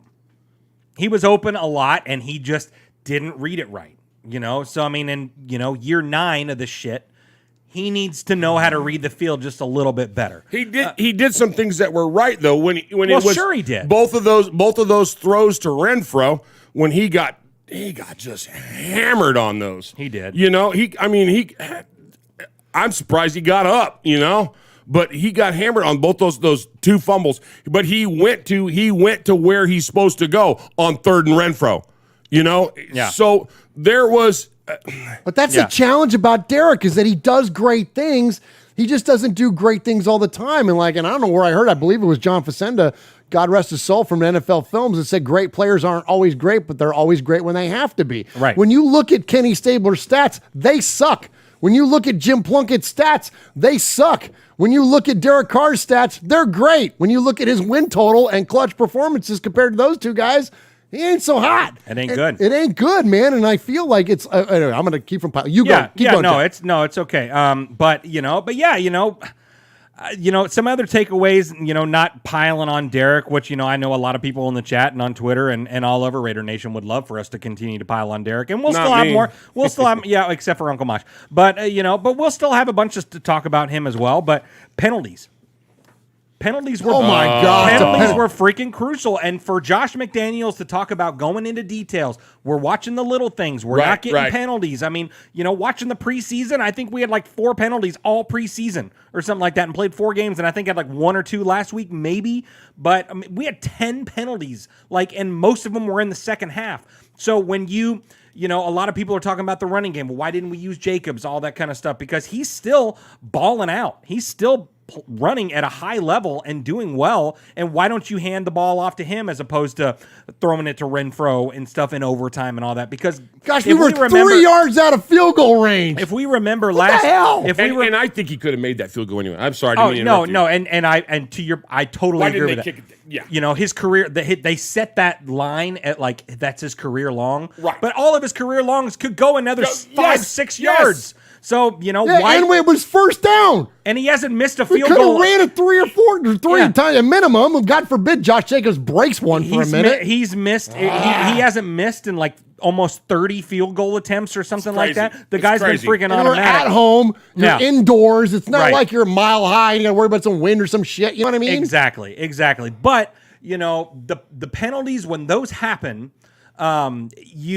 it affects the way that you play the game, because when you're playing from longer distances on second down, you can't have those runs and stuff like that. Yes. So it basically just completely eliminates a side of the game. So, you know, so that's where you see that. And then that's when you see these short drives that we had. A 3 and out in the fourth quarter that takes under a minute off the clock. Right. You know, where the defense, who has just been on the field for 7, comes off, lets a touchdown go, and then our offensive comes on the field, and we give them a 60-second break before they're coming out and having to do the same stuff again, chasing around Kyler Murray, you know? So, you know, there's a lot of things to point out there, you know. But I will say, when DC is down, and he's clearly down, remember last year? Remember the post bye week collapse that we always do every year? Well, the collapse has come a little bit early this year. And so what happened after the collapse last year? Derek put his shit together and he created an epic comeback, and we made the playoffs and all that 4 stuff. straight. So, you know, I mean, Derek, you got to play better. You're not playing very well, but, you know, we could see the side of Derek that we all love. That version of Derek Carr. Like, I want to see that, you know, and I'm with you. The red zone failures were the most glaring to me. You know, the week before, when the Arizona Cardinals played the Kansas City Chiefs, I believe that the Chiefs had like 9 drives in the red zone and scored like 5 touchdowns or 6 touchdowns, whatever it was. And we had like the same, and we scored 2 or 3 or whatever the number was. And I don't have the exact numbers. You know, you can find that on Pro Football Reference. But anyways, point being though, is that our red zone percentage, getting the ball into the end zone, is terrible compared to what a team like the Chiefs and their offensive output it does. And whether we like it or not, that's what Derek Carr is now being evaluated against. I know we don't like Russ, and we've got our theories about Russ being overrated and whatnot, but the bottom line is that the guy's got a Super Bowl championship under his belt, and he's going to be ranked as such. Then you got Patrick Mahomes, and you got Justin Herbert, who's the darling of the freaking NFL. Justine Hebert. Amen. And that's what Derek's now compared to, let alone now he's compared to Aaron Rodgers, because that's Devontae's former quarterback. You know, and you look at the people that he's starting to become compared to, and that's what it's like. It's elevated the exposure now of Derek Carr. So then I'm going to end it with this, and I'm going to end it with some positivity, Raider Nation. I know the percentage points are pretty low for a team to go 0-2 and then make the playoffs. I'll also float this out there at you. Most of those stats don't come accounting for a 17th game. We're in a different version of the NFL now. Mm-hmm. There's an extra damn game to play. So while it's not great to lose against a division rival, it's not great to lose against an out-of-conference opponent, it's not overcomable in today's NFL. And if anything, this is going to start defining and testing the character of our football team, most importantly, our quarterback, but secondarily, the coaching staff, the other veterans that are on the field, like Chandler Jones. Again, we are picking on, or I am, whoever is picking on Derek Carr. Chandler Jones is on a milk carton. Where the F is this guy? What the heck? He has just shown up 0. He's got like 1 pressure or 2 pressures on the whole freaking year. People are already calling him the Corey Littleton of last year. There you go. In the meantime, freaking Max Crosby on the other side is freaking dicing up Kyler Murray. So, like, you know, let's not just be totally isolated in our criticism, but I will tell you this. This is where the character is going to get defined. We're going on the road to Tennessee, where we won 3 straight, Raider Nation. It's kind of a road game. It's kind of a road game because everyone's going to show up wearing silver and black. We know we can win there. We've won there 3 times in a row. The Titans are freaking down, man. I was about to say, Titan fans are probably selling their tickets left and right. Big time. Titans fans are down harder than we are as Raider Nation. They just got freaking dog-walked by the Buffalo Bills. We live here, and it was hard. Jeff and I were talking before the game, before the show. It wasn't quite as bad watching the Titans lose, but it was an ugly, fugly game. I was a Titans fan 3.5 years ago. Yeah. And watching that game, because my wife's still a Titans fan, I haven't got her to swing to Raider Nation just Come on, yet. Chris. Come on, Chris. Yeah, Come on over but here. she's a Come on Raiders over here. fan radio fan, which I'll give respect to. But being able to, after our dog shit second half that we had and the way we lost that game, for me to watch that game and watching her pull her hair out, and for me to go, I guess it could be worse, huh? A household of commiseration on the loss of your teams. Absolutely. Yeah. So listen, the Titans are down bad. This is a must win. Like if you go 0-3, Yes. and I use this term a lot, I'm not going to use it yet, but I will. If we lose to the Titans, I will thank the Raiders for relieving me of the burden of expectation, and I will just go ahead and enjoy the rest of the season for the food and the fans and everything else that I talked about at the top of this segment, and not expect this team to do anything. But this is it. Like it begins now. We don't have the luxury of runway here. Like the Raiders got to get this thing back on track. Even a close game doesn't get it done. Like I expect the Raiders to win this game. I think objectively, if we pull back, we can look at this, like the subtraction of an A.J. Brown, the challenges that some of the veteran players have on this Titans team. Look, and I hate to pick on the guy because we love our Bussin' with the Boys family. We love those guys. But Taylor's down a little bit right now, man. Taylor's hurting a little bit at left tackle. He's out for the year. He's going to be a Raider next year. That'd be nice. So, you know what I'm saying? So, like, their offensive line has challenges. They've got a rookie playing over on the right side. They've got now Taylor is now out for the rest of the season on the left side. Mosh, like, this is now when Chandler Jones needs to get loose. We saw him sack Ryan Tannehill 5 times in the opening game last year. Five times. Like, the Raiders really need to get loose this week in Tennessee. I think we're going to get it back on track. I've got faith in these guys. I'm not going to lose faith. I think that we can get it done. What are your expectations coming in? I'm thinking really realistically, a double-digit win is within play. So of course I want that to happen. I want it to be 150-0. And it would be great. That would be a fun walk back to the car. The point is this. We're gonna end the regular season 12-5. You called it. It's just gonna happen. What if we get our 5 out of the way and then go on a 12-game run? Nobody thought we could. Nobody thought we could win those last 4 last year, and we did it. Amen. And we said in the off season when we were doing our prediction games about what the season's going to hold, and I said, "Oh, we're going to go 12-5," and I said, and after each one of those losses, the Raider Nation will call for everybody's head on a stick, from the top down, after every single loss, even if there's only 5. Okay? Oh, we're terrible. Well, you know what? We're not there yet. These are professional athletes. We've got a good team. When they gel and they G and they ha and they play, when they start playing 4 quarters like they played 2, we're unstoppable. go. So Exactly you know right. what? Just think about those other 31 jerseys, and if you want to wear one, send me your old shit. There you go. Don't burn your Derek Carr jersey. Send it to us, and we'll give it away. Send it to me. We'll give it away. You're exactly right. So hey, before we move on to the sound bites here, because we still got a lot to get to involving this game, but I want to give respect to Big Brass Raider, who just dropped a hundo. So 10 poker chips for the One Nation Foundation. 10 poker chips go to Big Brass Raider for a chance to win this bad boy. The Charles Woodson Hall of Fame 21 inscribed football.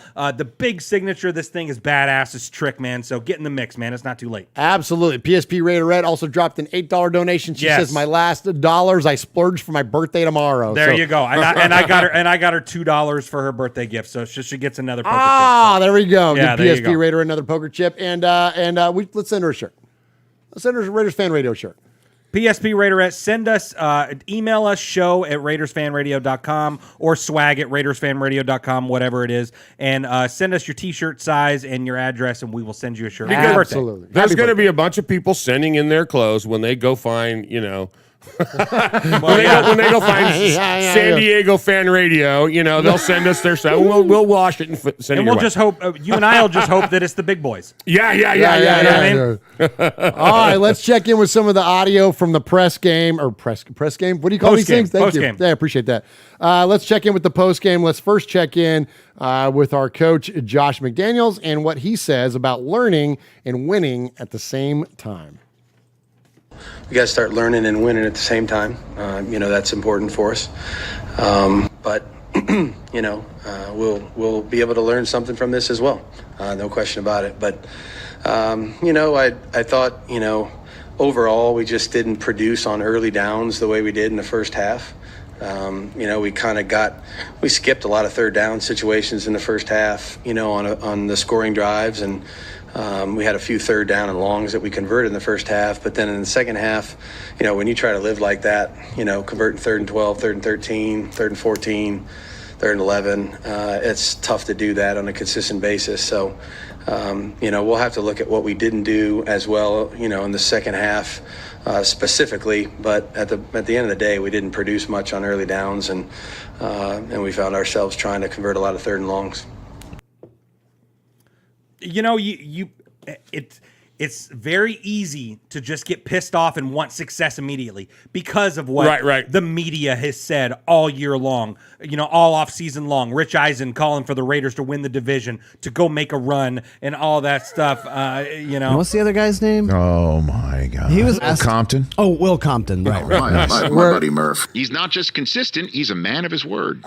And speaking of Rich Eisen, this is my favorite comment from this week. The autumn wind is pissing me off.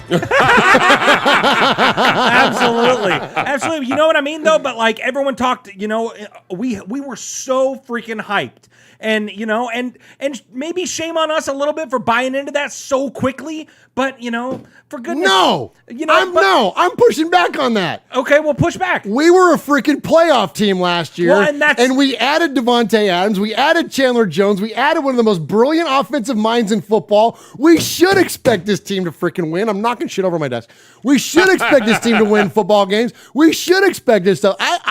Listen, there's been plenty of seasons where you've gone into this going like, all right, Justin Tuck, I guess, is going to be the highlight of our defense. Yeah. No, not now. We have all the investment in all of our core players, plus fabulous free agents and a great coaching staff. We even revamped our front office. Like, we should expect greatness. And the greatness of the Raiders right now, I hope it's in its future because it's not in its present. It sucks. But to your point there, and you and I hardly ever disagree, and I don't necessarily disagree with you. No, really? And I don't disagree with you. But, were we expecting greatness in 2 weeks?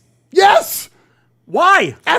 We talked about the Cardinals suck. We should have beat their ass by 40 points. But you know what I'm saying? And you say this all the time. We're not going to pay you for what you did in the past. We're going to pay you for what you're going to do. And they didn't do shit. So what are we paying for? Not yet. But for goodness sake, after 2 weeks, man, we're ready to. You're doing the same shit that all the other people are doing. I'm not throwing out the baby with the bathwater, but I expect greatness and a better start in Tennessee this week. Okay. Otherwise, you know what? This is freaking bullshit that we've got this much invested to win no games. It's dumb. The 2022 Raiders did not make last year's playoffs. That was the 2021 Raiders. You know what I mean? We have a new coaching staff. We have new players. Yes, we have a lot of the same players. But it takes maybe just a minute to gel. And let's not forget that none of these starters played in the effing preseason. You know what I'm saying? So 2 weeks. So, yes, it's been poor. It's not been good. But that doesn't mean that it's not going to get good. You know what I mean? I agree with that, Swag. They're going to have to fix some things. I think Rico said it earlier in the chat. He goes, we ran the ball like crazy. We ran the ball like crazy in the preseason. We were 4-0. Well, how come we didn't run the ball in overtime? I mean, there's little stuff. There's a lot of drawing boards, and it takes a lot more than moving the furniture around in the front office. Okay, there's sorry, but you brought in couches instead of recliners. Nobody gives a shit. Just win ball games.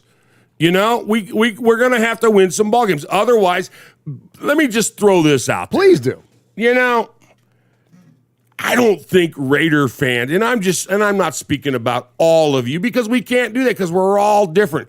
But gosh, if we didn't have a little controversy, we wouldn't really have anything now, would we? Hey, it's great for show content. You know, it's just like that Raider fan that tried to smack Kyler Murray. Talk about that. This guy got arrested in Las Vegas when first of all, why are you going to run up towards the fans and take your helmet off when you're in an opposing? You know, I remember when we played ball back in school, you didn't take your helmet off when you were shaking hands in case Phil Villapiano wanted to have a nice Donnybrook or something. You know what I mean? And the first thing he does is pops his helmet off and then goes into the crowd in an opposing team's area. And a few people were smacking him on his back. And this one guy in a gray shirt, watch the video. There's 2 videos. The second one just came out today. It's a different angle. And you can see he wasn't trying to smack him in his face, but he not on purpose, he brushed his face, and he gets all butthurt. Incidental contact. Incidental contact. You know, come on. Don't be stupid. First of all, don't take your stupid helmet off and then go run into the stands in the opposing team's house. You know, what was that? Did you do that for the camera? Did you learn that from Kermit and his brother? And let's not forget how big Kyler Murray's head is. Yeah. It's a freaking easy target. It's an easy If you miss a high five, I almost hit his head just now. Yeah, and you know what I'm saying? And he's only 4'8", but his head is 3 foot of that. Right. Exactly. And seriously, though, and after you've just been getting beat up by Max Crosby and you're going to complain about getting slapped, like you're an NFL football player? Like, really? Like, come on, man. Like, I thought that was a little pansy ass. That was bobblehead. It was pansy ass. But how'd you call him a bobblehead? Bobblehead, bitch. All right, let's talk about let's talk about the tale of two halves. Let's check in with our quarterback, the illustrious Derek Carr, as he talks about the tale of two halves. Sorry, I'm wearing my DADC shirt proud. Shout out T Public. You can get that at RaidersFanRadio.com/gear. But man, this is rough. Here we go. Make you feel better, but can you go in to a tale of two halves, dominant in the first and not in the second, please? Yeah. Why is he talking to him like he's at a wake? They do that. They do so, that. I'm sorry that you lost to that little bobbleheaded mother. I almost dropped a Michelle right there. But yeah, why do we got to talk? Why did you guys have to suck so bad today? Absolutely. And I agree with Coach. We have to learn work how to win. do, and it starts with me, and it always will. Yep. And I think, for the execution that we had in the first half, we did not execute each play with the detail I think that we should have, the way that we did in the first half. Just one thing here, one thing there, and it looks like a bad play, and we're this close to having another good half. There was a couple times. Looking for someone downfield or this or that, and one thing messes up, and that's a bad play. And you mean like a throw? Wow, what a concept! One thing messes up, and it's a bad play. Yeah. Thanks, Derek. Michelle Sweats' first time hearing this was enough. Yeah. Let's go a little bit more. It goes back to what Coach says: do our job, and no matter what the score is, if you just do your job. At the end, it'll take care of itself. I'm sure when we watch the film, it'll be like. I was gonna say, is that leftover Belichick right there? Yeah. Ah, jeez. Yeah. Doesn't matter what the score is. Offensively, in particular, you all drove into their territory. Your first 4 drives, obviously, jumped out to the 20-0 lead. What changed for you all offensively in the second half? I think it goes exactly back. Not to repeat myself, not in a bad way, but like. But I'm going to repeat myself. If we go back, when we go back and watch it tomorrow, we're going to see, this play or that play. And this play and that play, it's just one thing, one detail that we talk about over and over again, And if we would just do right, all the time, that's easier said than done. It takes years, it takes time, it takes all that kind of stuff to do it. But that's the demand, that's what it is. Yes, it is. And so, we're gonna watch. This is like so player speak here. Why are we listening to this? Yeah, I don't know. Let's go ahead and move on to someone that's much more reasonable, like Stephen A. Smith. The most disappointed thus far. I'm not going to lie to you. I'm going to pick the Raiders. That's how I feel. Derek Carr was supposed to be arriving.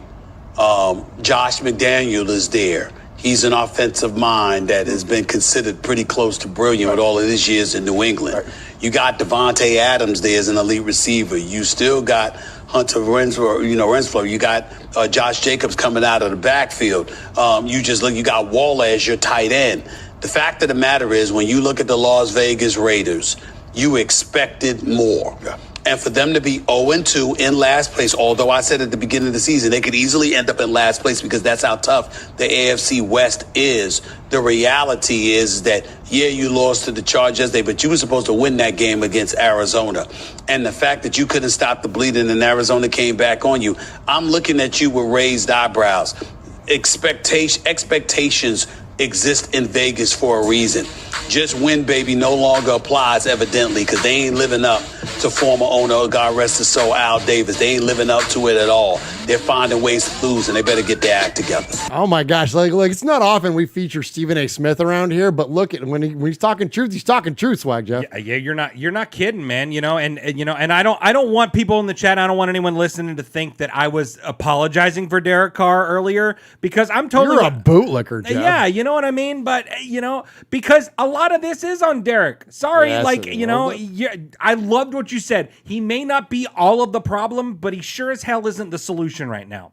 So, we've got to get together. So be the solution, Derek. Be the solution. Because guess what? Last year, you were the solution. 100%. You fixed a lot of things. And yes, I know there's 52 other people on that team last year that all came together, and even rookies coming in and slapping people around when they weren't doing the right thing. Divine Diablo, people like that. But, Derek's got to, he has to become the solution.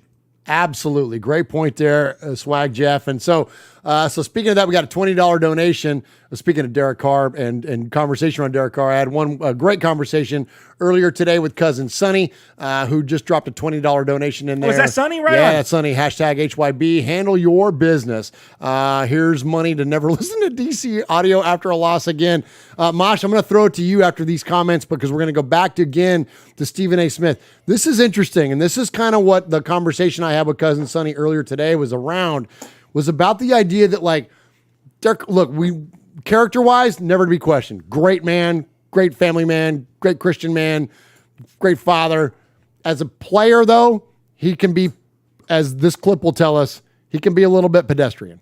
Derek Carr has completed 61% of his passes. He's got 4 touchdowns and 3 interceptions in the first 2 games. There ain't nothing to write home about. This is not you, Derek Carr, Russell Wilson, Justin Herbert, and Patrick Mahomes are in the conference. Do you want to be pedestrian? Do you want to be average? Do you want to be somebody that's some like a game manager or whatever? Or you want to step the hell up and understand who the hell is in your division? And you got to answer that call. You're the face of the franchise. You give all the right quotes. You say all the right things. All right, you represent the franchise off the field in a prestige fashion. We appreciate that. But when you going to step the hell up and remind everybody you can ball too and lead this team to another level? Josh Jacobs ain't no scrub. Devontae Adams is a stud, arguably the best wide receiver in football. Waller's a bad brother. He one of the top 3 tight ends in football in a lot of people's eyes. Hunter Renfrow ain't no joke. You got weapons. What the hell you doing?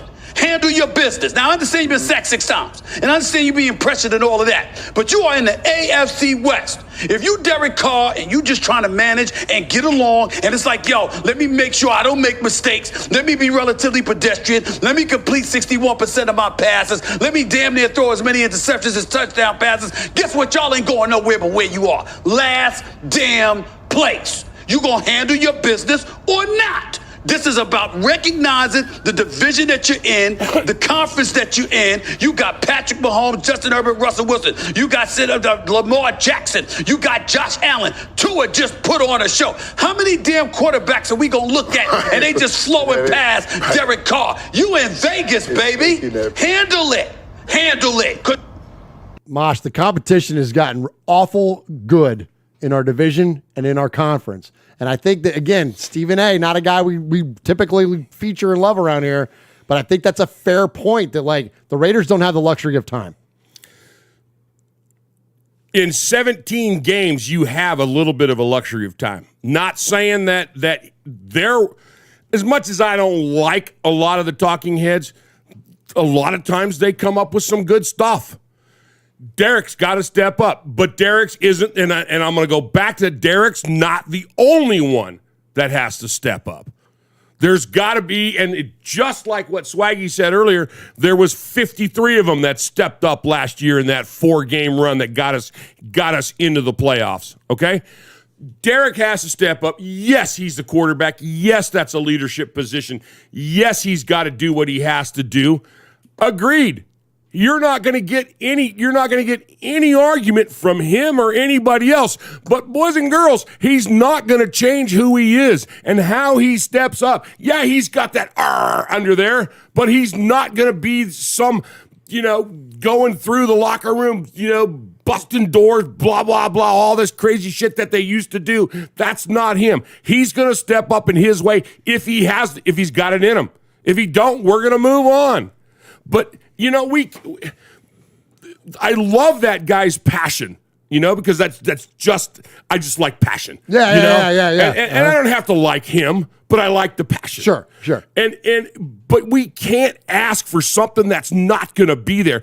Does Derek have the tools? 100%. Does he have the ability? 100%. What Derek has to do is figure out how to play with his new toys. And he hasn't done that yet. And if he does, we will go far. But everybody else has got new toys too. So they all got it. That's what I'm saying. We all got to learn how to play with our new toys. Once we get that figured out, you don't just get something and become an immediate master. Our kids and my grandkids, your children, they all knew that. You don't just start building Legos on the expert level. You start with the little tiny ones. You know what I'm saying? If he's got it in him and he can do it, more power to him. I'm fired up. I think I still am standing by what I said. 12 and 5. We're going to the playoffs. We're going to win the division. We're just getting started slow, and we don't have any choice on that. Last thing on that, I think it's funny how 2 games in and we're writing them off. I want to go back in about the week after the bye when our record is a lot different and listen to this stuff. Okay. And go, okay. Because in the offseason, the 3 of us were going, championship year. Tell the Dolphins we're cracking out the champagne. Yeah. Jeff Murphy, QB Jeff, sat right over there and said, undefeated year. Okay. He's still saying, Super Bowl, We just got a slow start, Okay. So am I. Otherwise, I wouldn't be doing this stupid show on a Wednesday night. I'd be home watching that Golden Girls marathon. Damn, Estelle Getty's hilarious. So, I love his point about how many people or how many different quarterbacks are we watching this season soar past Derek Carr. We saw all these people. We saw, Tua is lighting it up. And yes, he has Tyreek Hill. But, honestly, who would you rather start a team with, Devontae Adams or Tyreek Hill? I still think Devontae Adams is 100% a better guy. Yeah. But Tua is lighting it up, and he sucks. He's not good. He's not accurate. I don't like him. But these different teams are starting to get these really dual threat, crazy, energetic quarterbacks and these super playmakers and all that. That's the way the NFL is going. And that's what we want for our quarterback. But when we see our quarterback... Because they're highlight reels.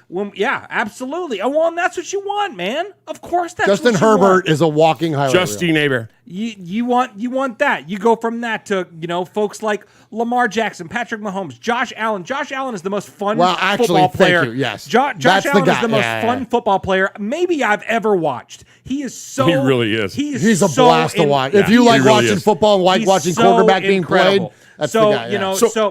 So they have, when we had all these quarterbacks ranked and stuff like that, and you could even say Russell Wilson really isn't so much anymore. He was a lot more, explosive and all that earlier on in his career. You don't really see a whole lot of that when he now. was getting the ball on the 20-yard line because Richard Sherman was creating turnovers. Now he's just Mr. Unlimited. Oh my god. But it's so funny you say that, Jeff, because it's true that I guess what what makes me laugh, and I have all these internal things about Raider Nation, and it's a good thing I don't know how to twit, because I would get all crazy on that. I look at, as I've become this, nearly 64-year-old curmudgeon, and because I've been a curmudgeon since I was 20, but now that I'm actually legitimately a curmudgeon, and I say to myself, I got to go back to how we raise children.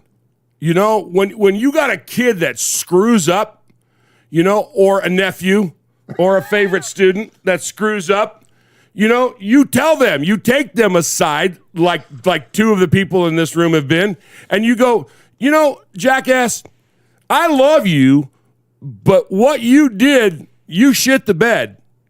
And what you did is messed up. Now we got to fix that. We're going to still go on with our relationship. This has not affected it, but you have to fix what needs to be fixed, and let's not do this again. And I think, and that's what, Raider Roo took exception to what I'd said earlier about, send in your shirts, whatever. Okay, it's shtick. Okay, it's Raiders fan radio, a lighter side journey into the dark side. But seriously, if we just take into account, this is our team, man. This is our team. They ain't doing what they're supposed to do. It's like our kids. We still love our kids, but sometimes we have to spank their ass. Right now, Derek Carr's getting a little bit of a whipping. There you go. And I'm not saying it's not deserved. That's the thing, man. It's a deserved whipping. Yeah. But we know he's got it in him. We all know he's got it in him. Sure. And I think that's the most frustrating part, because we've seen the flashes that he can do, but when we see all these other teams in the league getting these electric quarterbacks and all this stuff, and we see Derek Carr starting to slip down that list of, well, he's not performing right. He's not doing the right things. Hold on just a minute. Yeah. He's doing all the right things. He's doing all this stuff. And then whenever he falls down to the category of he's a Kirk Cousins, maybe. Right. Yeah, you're he's right. a step above Daniel Jones. You look at this things like that, he can hit some passes, he can do some things, but, I think the frustrating part about it all is that, we've seen him do these things where he can be on the more elite level, but when he's not, and when he's just kind of like, as Stephen A. said, when he's just kind of pedestrian and just going through the motions and, kind of like Chandler Jones. Exactly.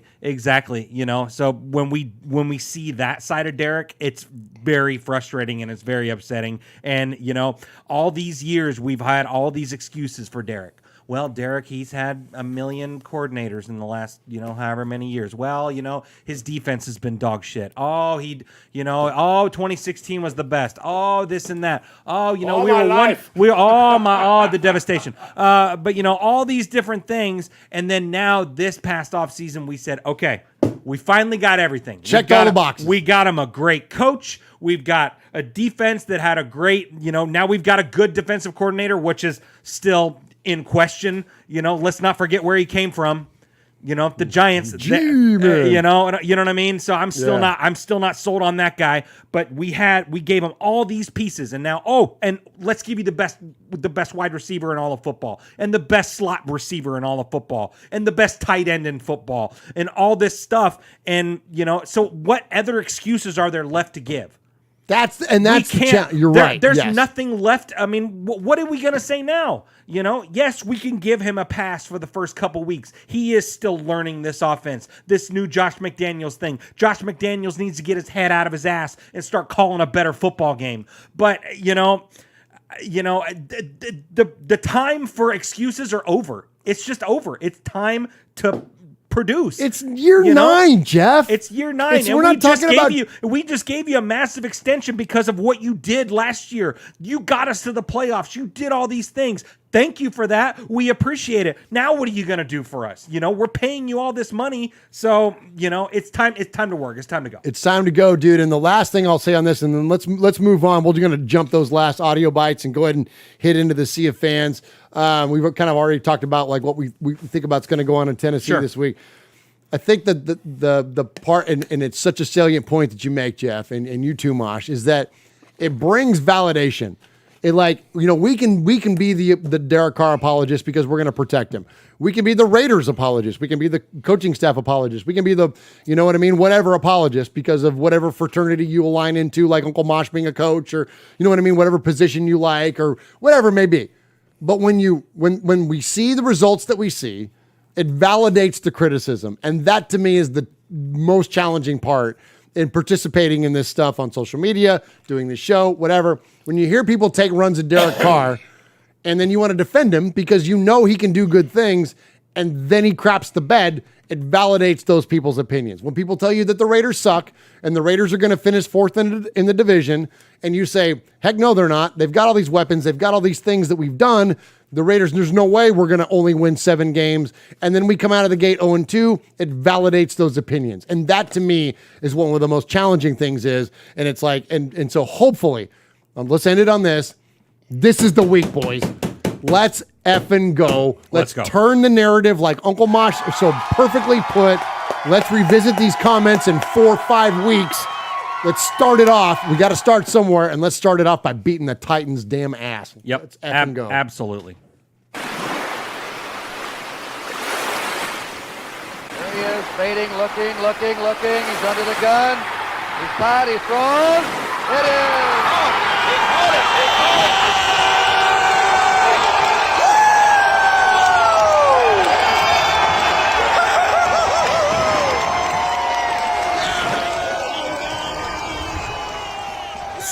So, sending it over to you, Swaggy J. Let's talk about this drawing, man. We got to get some stuff going here. We got to get some stuff going in our lives. So Charles Woodson, you know that guy? We know him. The GOAT? The GOAT. Yeah, we got a signed football, Hall of Fame inscribed 2021, full-size football given to us by the wonderful folks at Woodson Whiskey. Build your legend. So thank you very much to those folks. So, so we're almost at $500. So let's keep it rolling. Go. We've got a ton of emails to read tonight. So you still got time. There's still time for you to get your donations in. Every $10 donation, I've got stacks upon stacks of blank chips with your number on it. So get in the mix, man, for sure. So before we jump into the emails, I did just really quickly want to run down the things that we are going to be doing in Nashville this weekend. Okay, good. So Friday night, so we might have a little special live show going on to the YouTube on Friday night. So make sure you stay by your a little something. So stay by your phone, stay by your computer, do your thing, and all that stuff. But then Saturday. So if you're coming into Nashville Saturday night, Bowie's, I can't remember what street it's on, 2nd Street, 3rd Street. 2nd Avenue, yeah. You can look it up. Or whatever it is, yeah. So Bowie's. Bowie's like David Bowie. Like David Bowie. It's an 80s, rock bar and so all that cool. stuff. It's so freaking cool. So join the Raiders Fan Radio crew, the Music City Raider Nation crew. Memphis Raider Nation's going to be here. It's going to be totally blacked out. Nashville is just going to be totally blacked out. Man. It's going to be so freaking fun. So come and party, have a cold one with us, all that stuff. Take a shot with me. I'll do it with you. All that stuff. So we'll be nursing hangovers on Sunday morning a little bit probably. But Sunday morning, join us at 10 a.m. at Acme Feed and Seed, the Raiders Fan Radio. We are throwing a massive tailgate here in Nashville. We've even decided to let the Bussin' with the Boys join us just for a minute there. So we'll be getting there about an hour and a half earlier than they will, because we're gonna be doing a recorded show. Because we work for a living. Because we work for a living and we do the thing. Yeah. So we're going to be recording a pregame show that we'll be posting around the time. If you're not going to be in Nashville, you can join us. We won't be live. About 10 o'clock a.m. Central Time is when I hope to have that thing up for you. We're going to be on the rooftop, and it's going to be a beautiful view, and all that stuff is going to be really, really fun. So 10 to 12, and then we can walk across the pedestrian bridge. We're all going to the game. So look for the Raiders Fan Radio flag behind the Raider bench. There you go. Let's go. We'll be close. So, so let's, Uncle Mosh, let's do some emails. So normally we would do emails. We would do emails, and then we would hear from the capo, and we would do voicemails. But because there was so many and it was such a crazy week, we've decided to do a special Sea of Fans call-in tomorrow, where Murph is gonna, and I think we're gonna go old school and get cousin Sonny to help. Jeff and I've got obligations, and they're gonna host the call-in portion of it. So tonight, I've got about 10 emails to read, and we're going to actually pick a Sizzler out of the emails. So to start it off, yo, what's up, Murph, Swaggy, and the one and only Uncle Bosh? I hope all is well and everyone is safe and in good health. Welp, insert every cuss word here. All love and respect to the Raider. I love it. Short and sweet and to the point. Hello, nation. We're done. We suck so bad. We were up 20-0, and then we lose in overtime. Honestly, I don't even blame Carr for this game. It was our play calling that killed us. I say that we should have just kept Rich Bisaccia. McDaniels couldn't put together a play that would have gotten us a touchdown. Honestly, I think I should just take up a hobby on Sundays because clearly I can't watch football anymore. Take care, nation. Yours miserably, Raider Shank. Nice. Oh, my. Yeah. So before you jump into the next email, we had a few massive donations come in. Michelle Sweat with a $30 donation. She said $30 for the 30-plus points that we're going to score in Tennessee. Oh, come on, my girl. And I love that. So, and then Corey Fleck in the chat says, cheers to Seawood. Let's go Raider Nation for life with a $50 donation to the One Nation Foundation. And Big Bash Raider said, swag, you mispronounced 600. And he donated another $100 to the One Nation Foundation. Absolutely. Much respect. Greetings and salutations, fine ladies and gentlemen of the Silver and Black Raider Nation. I want to apologize immediately for this email. A few weeks ago, my mind was coming up with a rhyme, giving nicknames to our new players, thinking we would be 3-0 before this big game where my wife and myself get to physically meet the RFR family. We have grown to love you through YouTube, but after such a disappointing loss to the Cardinals and the way we lost, I am utterly pissed off and emotionally defeated. I was at a dinner meeting with future family members that my cousin's wife's best friend is preparing to marry. I watched us go into the half up 20-0. I didn't look back at the game until we were driving home to witness the collapse of what should have been our dominating home debut. I know we wouldn't win every game, but to see us give away to victories in morally deflating fashion, I don't like getting McDaniels in the beginning because of the stench of faketriot that radiated out of him. However, I let myself get coaxed into giving him the benefit of the doubt, hearing so many call him an offensive guru. Along with the addition of Adams, I listened to content creators say Patrick Graham's system would improve our defense. I know injuries are hurting us, but these last two games should be in our win column.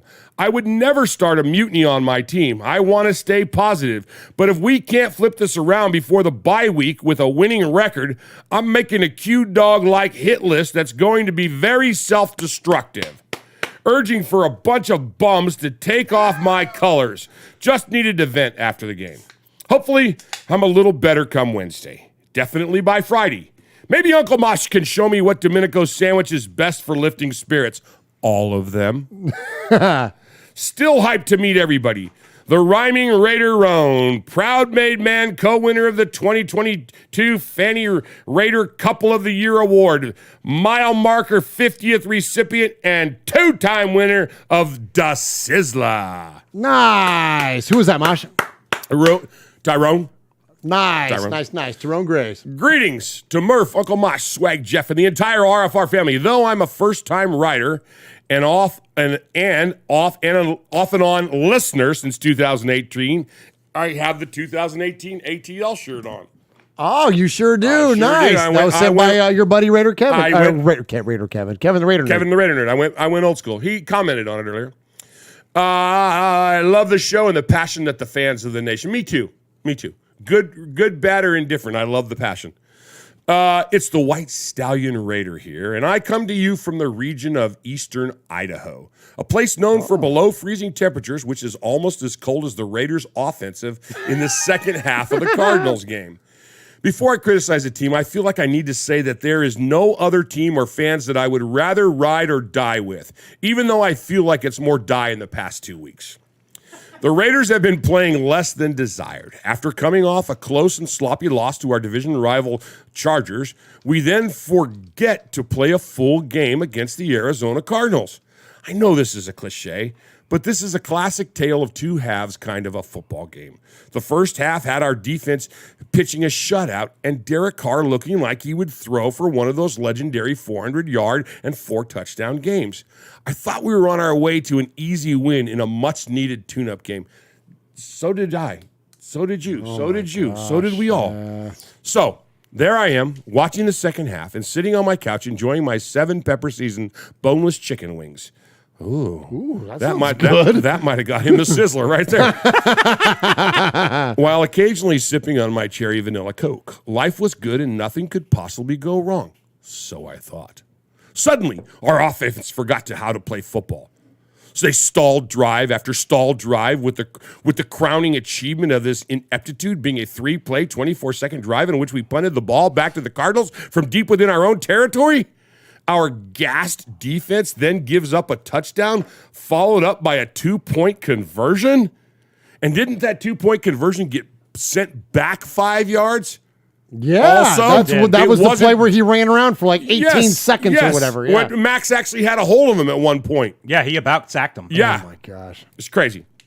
We got the ball back up 23-15. We then proceeded to reward our defense by running 5 plays for 14 yards, only milking 3 minutes and 30 seconds off the clock, just to give the ball back to the red-hot Cardinals. Pathetic. I knew at this moment we lost the game. Our offense was out of sync, and our defense couldn't get a stop. We were a lost football team. It was only made more painful by the strip fumble going for a touchdown in a gut-wrenching loss in overtime. I couldn't discern whether the indigestion was caused by my spicy wings or the performance I saw from the Silver and Black. Last week, our offensive line couldn't protect our QB, who kept making mistakes, and Devontae Adams was seemingly the only receiver on our roster. This week, Carr had plenty of time, and Devontae could only catch 2 passes. Last week, we were over-aggressive on offense, and this week, we looked like a John Gruden offense. The lack of consistency baffles me. What are we doing on offense, and what is our identity? What is the problem exactly? Is it the offensive line? Is it our playmakers not making plays? Is it our quarterback not playing well? Is it on the coach to call better plays? If I give the Raiders $1, will they still only give me 2 quarters back? That was a pretty good line. Pretty funny. I defended Carr last week because I thought these issues would be settled, especially against a less than talented Cardinals roster. I was proven wrong again. If we have another bad offensive display next week, we must start asking the hard questions. A great football mind once said, 1 game is a fluke, 2 games is lucky, 3 games and you're consistent. I'd like to apply this to our offense. 1 more performance like this, and we're consistently bad. Ooh. And I'm not sure who to blame. I know one thing.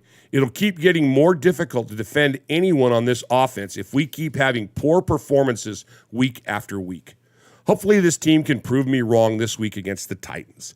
Let's continue to support our team and keep hoping for the best. Preach. Keep up the great work on RFR as I look forward to your future shows. Your podcast is truly a highlight of my week and personifies the excellence of the Raiders. Sincerely, the White Stallion Raider. Oh, nice job, White Stallion Raider. Well written, my friend. Very kind. Very kind. Thank you for all those kind words. Salute. Hey, Murph, salute. Swaggy Jeff just watched Buffalo wipe Tennessee off their shoes. Not going to make any excuses. We should not. It's not DC, not Graham, not Coach McDaniels, but the refs. We lost both games because of the turnovers at the end of the game. Turnovers. Still going to be a good season. Again, no excuses. Fix the freaking turnovers. Tell Deuce to put some stickum in everyone's locker on offense, including the Raiderettes. Also, the NFL said a Raider fan hit Kyler. Wow, those birdies are rowdy. Also, the NFL said a Raider fan hit Kyler. Yeah. The guy that we were talking about it earlier that hit Kyler. Wow, those birdies are right. Okay. Stay safe and enjoy Nashville. The Silver and Black Mac, JB. Hey, thank you, JB. Greetings, Raider Nation. I'm about as upset as a loyal Raider fan can be. Like many, I thought for a change. I can watch the second half of a game and breathe easier, but no! The epic comeback / meltdown, whichever you want to call it, doesn't matter. Left me feeling as empty as the all-you-can-eat beef bar after an Andy Rooney drive-by. But unlike many of the... Andy Rooney? That's what he said.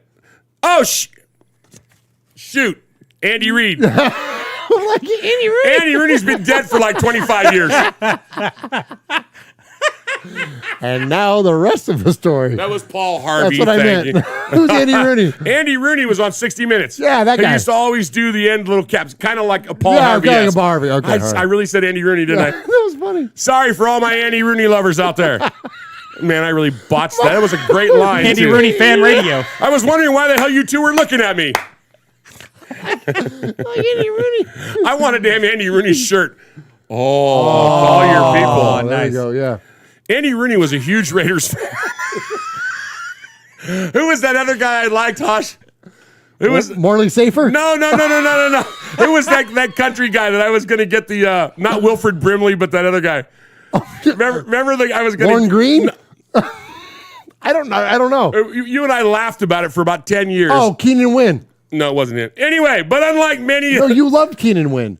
It wasn't Keenan Wynn. We'll talk about it later. Okay. But unlike many of the Twidiots, that's Twitter idiots, you are already giving up hope and jumping ship after 2 games. I will remind everyone that there are still 15 more opportunities to work our way back into the playoffs. And even though I can't be there this week to break bread and drink beer with the men and women of the nation in Music City, I will be there in Raider spirit. Dear Josh, please go back to the run game and the screen game that worked so well in New England. Defense, please wrap up and tackle. Derek, I have defended you time and time and time again, but I am not sure you're ready to take the next step with the team. Derek, please prove me wrong. And dear Devontae, please go out and be fabulous again. You are the conduit for our long-term success this year. Keep your chin up, Raider Nation, and just remember, the defending AFC champions are also 0-2 right now. We didn't talk about that, but there's a lot of playoff teams that are also 0-2 right now from last year. That's exactly right. Both of the teams that were in the Super Bowl, right? Both of them. Yep. Yeah, both Yep. of them. Mm-hmm. Yep. So we are in good company. So Andy Rooney would say. Until next time, I am your faithful assistant to the assistant to the assistant of the GM of episode show numbers. Proud made man, 2021 Gemini Award winner, multiple hats and sizzlers, and still looking for that potential tag team showdown with the Mangus Boys. T-Hom. Hey, nice job, T-Hom. Mojo says, was it Roy D. Mercer that you were talking about? No. How big an old boy are you? That's Roy D. Mercer. No, that's not who I was talking about. Oh, okay. Anyway, dear RFR, this is all in caps. Damn it! This team turns me into an alcoholic. What a roller coaster ride on Sunday. The team looked unstoppable for the first half, and then we all know what happened. Also, hello, paging Chandler Jones. Where are you? Yeah. Hello, seriously. 5 pressures in 8 quarters of play is pathetic. It was great to see Max get his first sack of the season, and Nate Hobbs had another baller game. Also, Amik Robertson, congratulations on your first takeaway of the season. Oh yeah, that was cool. That was legit. Yeah. There was some bright spots, but we just can't get over the loss. On offense, our QB played so much better than last week. He was calmer under pressure, going through his reads. This loss is not his fault. Shout out to Swag Jeff's daughter, Charlie, for rocking the DC jersey, and to all the Twitter haters that commented on it. Shut the F up. Makes me want to fly to Tennessee and open a can of Twitter whoop ass. On another note, I was shocked. 0 touches in OT for Jacobs. Didn't this kid rush us into the postseason last year? Where were his touches to wear out the defense and kick the game-winning field goal? Sometimes this staff's decisions puzzle me. Now on to the Sunday versus the Titans, who just got mopped up by the AFC favorites. We should be able to put tons of pressure on Tannehill, which could force turnovers, but we must be prepared for King Henry. This man will run it down our throats if we're not careful. To me, it's time to put up or shut up. We have to win these next 3 games if we want any chance at being competitive in Week 7 after the bye. Anyway, Take care, Raider Nation. Yours truly, Daniel Mangus, proud made man, 2-time Gemini Award winner. P.S. To everyone going to the tailgate, have a ball and remember to shout Raiders on the way to the game. Raiders! All right, so your 0-2 teams are the Falcons, not the Rams, because the Rams beat the Falcons. So you got the Falcons, you've got the Panthers, you've got the Tennessee Titans, the Las Vegas Raiders, of course, and the Cincinnati Bengals.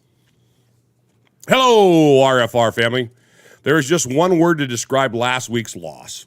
But due to it being a PG show, I won't use it. That has been one of the ugliest losses I have ever witnessed. Nevertheless, let's get over it. Where is the DC-DA connection? We were promised fireworks between those two, and Adams said it wasn't hard going from Hall of Fame to Hall of Fame. Well, I beg to differ, because 2 weeks in, I'm not seeing it. Yes, Adams has 2 of Carr's 4 TDs, but I do not see the chemistry on the deep ball. I didn't see it against LA, and I didn't see it in OT last week.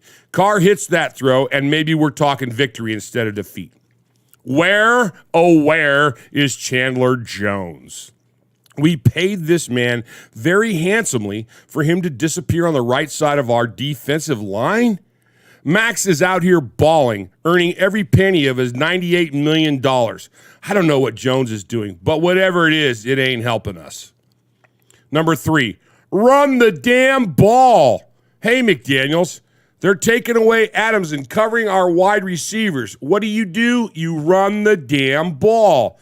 Jacobs was definitely on pace for 100 yards if you had used him in the second half and OT. The game difficulty damaged my confidence in McDaniel. He now has 3 games to prove to me Denver was just a fluke and not only who he is as a head coach. You must go 3-0 to prove to me you've learned anything. That's all for this twin. Yours truly, Matthew Mangus, proud made man, 2-time Gemini Man Award winner. P.S. Everyone enjoy the weekend in Tennessee. If the game sucks, at least you'll have some Woodson whiskey and Jack Daniels to drown your misery. Nice. Good job, Daniel Mangus. Yeah. Both Mangus back to back. Oh, nice. He was only one, but he was afraid Google email would get him. Murph, Mosh, Swaggy. Google email. Wyoming Raider here. I didn't think I could make it in the 3 minutes, so I thought I would try the email. Okay. I just wanted to talk a little bit about the season so far. 0-2. It's not where we thought we'd be at this point, and Raider Nation is losing its ever-loving mind. So I thought I'd send a message for Raider Nation. Well, everyone except Swaggy. Stop acting brand new. This ain't no new shit. This is standard for our beloved Raiders. Let me hit you with a list. Uh-oh. Calhoun, Turner, Shell, Kiffin, Cable, Jackson, Allen, Sperano, Del Rio, Gruden 2.0, Bisaccia, McDaniels. 12 head coaches in 20 years. Dennis Allen was a defensive guru. Sperano buried footballs. Del Rio was a leader of men. We thought we were getting Chucky, but we got a softened media John Gruden instead. Bisaccia was a good coach, but we seen an opportunity to harness some of Bill Belichick by getting his protege in McDaniels and his offensive genius. Of all them, Captain Jack and Coach Bisaccia are the only ones with over a 500 record. That hurts feelings, man. What we have is major leadership issues, and it's from the very top. Al was a great leader for a long time, but towards the end, he lost it. I love the man and love what he's done for our team and the sport, but towards the end of he lost it. Mark Davis, by all accounts, at this time, paid very little attention to football until his dad was close to the end. He didn't learn from Al in the early years. He learned later when he was spiraling already. The smash mouth Raider football we grew up in doesn't exist anymore. The world as a whole is far too soft for it. I think Al struggled to adjust. I think Mark didn't get to know football until the struggle was well underway. Our suspect leadership from the top bleeds down to upper management, middle management, coaching, and on the field. We will continue to suffer until the leadership gets fixed. When that happens, we will be successful again. So until then, remember one thing. this is what I was telling you about earlier. Raider Nation is more about our brothers and sisters in the stands than that team. That team, frankly, doesn't deserve us. Now, 2 games, not a season, make. So maybe we can turn shit around. But until then, they are still my team. But the nation is my familia. I will still scream, Raiders! Because I am not brand new. I've seen this shit. You've all seen this shit before, and we'll see it again. We are still out here representing because it's more than just the team. Swaggy will learn to accept this abusive relationship. We have eventually, he will learn to, damn it. Swaggy will learn to accept this abusive relationship we have eventually, or Uncle Mosh will beat it into him. Just my 2 cents. Until next time, just win, baby. Raiders! Wyoming Raider. Oh, Wyoming Raider. Let's go. That's a fantastic email. Mm-hmm. Very, very just amazing. Dead on there. One of our good, long-time made men there, Wyoming Raider, and don't hear from him often, and appreciate those comments. But when we do, he's dead on. Oh, and when we hear from him on the voicemail, it sounds like this. He takes a break from breaking trees in half, and He's like, just listen to this shit. I've seen this shit before. This is shit. Good evening, all. I hope you're feeling a little better after last weekend. If ever there was a game that summed up being a Raiders fan, then the game against the Cardinals was it. To have such a good first half where pretty much everything went right to that second half makes no sense to me whatsoever. We controlled everything for the first 30 minutes. The game clock, the offense, the defense, the momentum, the lot. Kyler Murray had no answers, and all we needed was some of the same. It was that much of a beating. I'm surprised law enforcement didn't put crime tape around the field at halftime. The second half started, and the defeat looked inevitable from the get-go. All of a sudden, Murray, who was excellent, by the way, was in total control, and we were playing as if we'd only met that afternoon. We did nothing. Everybody looked helpless, and it was like sitting in a lifeboat watching the Titanic sink. I really don't see how a team can fall apart in such a way. I tweeted at halftime that we needed to see the same level of intensity in the second half as they would come out swinging. It was vital that we kept our foot on their throats because that's what good teams do. Whatever happened in the locker room clearly didn't work. The lack of professionalism was staggering. We looked beleaguered, bewildered, tired, void of ideas and confidence, and it made no sense at all. Hunter Renfrow fumbling the ball twice in succession was obviously a disaster, but he shouldn't have been put in that position in the first place. I fondly remember the days when if you needed a few yards to kick a winning field goal, you ran the ball and positioned yourself where the kicker wanted you in between the hash marks.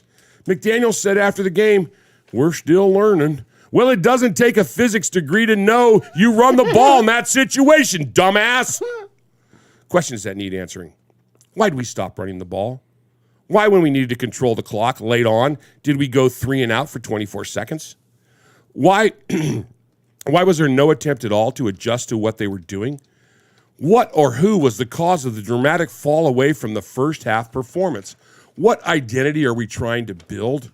During the preseason, I told myself that no matter what happens, I wasn't going to comment on individuals until the bye week. After Sunday, I'm really struggling not to. And there are 2 or 3 people, 2 or 3 who are at the back of my mind that are really boiling my piss already. But I'm not going to just yet. Get ready for week 6, though, because any more of that, and I'm going all in. I'm not interested in they are new coaches with a new system. I'm not interested in that argument either. They had all preseason to work out basic elements at least. This isn't a play group. It's the NFL, for God's sakes. They did it in the first half, so why stop? Pardon me. The season now lies in Tennessee against the Titans, and I've lost a lot of confidence because of the manner of this defeat. The only thing I can guarantee is the RFR tailgate will be rocking.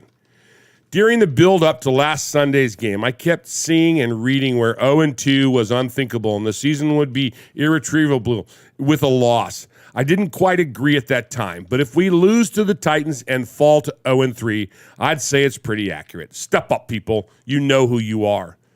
This was a really bad one, folks. Hell, I even found myself agreeing with Stephen A. Smith.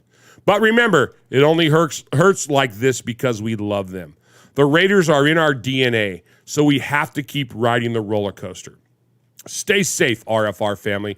Love you, Raider Nation. His Lordship, the Royal Scribe, Paul Egerton, Shropshire, Mississippi, Polly Award winner 2019 and 2022, Foggy Glasses Award winner 2020, BRT Sizzler scorekeeper, proud made man, Andy Rooney fan, five-time +1 winner of the Raiders Fan Radio BRT Sizzler Award. Paul! Paul! Paul!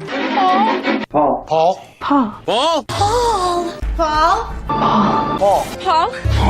Paul! Paul! Paul! So I'm gonna Claude! Paul! Paul! Paul! Paul! Paul, your name Paul? Hello? Paul. Hello? Paul. I met him with Paul. Who? Paul. Paul, yes, Paul. Paul's not here. Hey, Paul. Paul! Hi. I'm Paul. He's Paul. All right, man. Oh, what a night. What a night for emails. I mean, there were so many of them. So good. So many of them, people saying how they were having to seek therapy, how they didn't know if it was indigestion, how they didn't know what it was. Both Mengai were in there, and there was very minimal curse words that I had to beep. Heard from Wyo. We had 2 that were in the running for the Sizzler. It was amazing. Both of them, White Stallion Raider, you were fantastic. But this week's Sizzler Award goes to Wyo Raider. Hey, Wyo! Sizzler. Sizzler. Sizzler. Sizzler. Sizzler. All right, we appreciate you, Wyoming Raider. And yeah, if you want to get in the mix, you can send us an email at any time to show@RaidersFanRadio.com. That is SHOW at RaidersFanRadio.com. And if we feature your email a numerous amount of times, an indefinite amount of times, we will refer to you as a made man or a made woman. And you can call the show. So call the show. You got time if you want to get in a call tonight or early tomorrow. We're going to do a voicemail show tomorrow. We're going to and award a Sizzler there. We're going to do a little podcast selfie because we had so many voicemails to get to. So look for that tomorrow. Same time as usual, 4 p.m. Pacific and 7 p.m. Eastern, and appreciate Uncle Mosh there doing the heavy lifting, reading all those amazing emails. You know what those fans are? What is that? We are Metallica, and we are here for your Oakland Raiders! You always cut me off on that. From The Walking Dead to errant Jedi Knights, Raiders fans are a rogues gallery.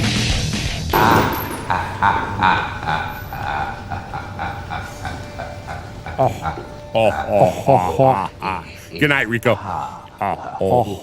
Hey, we got a bunch of people out there that haven't hit the like button. Yeah, hit that like button, hit the subscribe, help us promote the algorithm here at Raiders Fan Radio. And actually, after the show, if you could jump back into the comments, leave us a comment there. That actually helps out an absolute ton.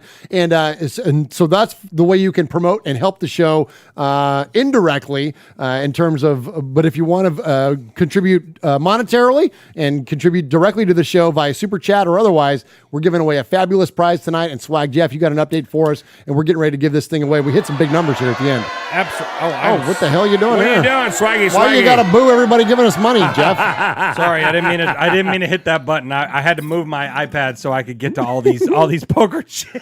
Well, that's a good. I'd rather you boo us for more money than to cheer us for less. This is what I gotta say for tonight. So much respect to everybody. We had a ton of people donate. Yeah, 25 people donated tonight. We had some heavy hitters come in. And we had a couple. Yeah, we had a few heavy hitters come in at the end. So I'm just gonna run these down. So Kill Jadis, a $10 donation to the One Nation Foundation.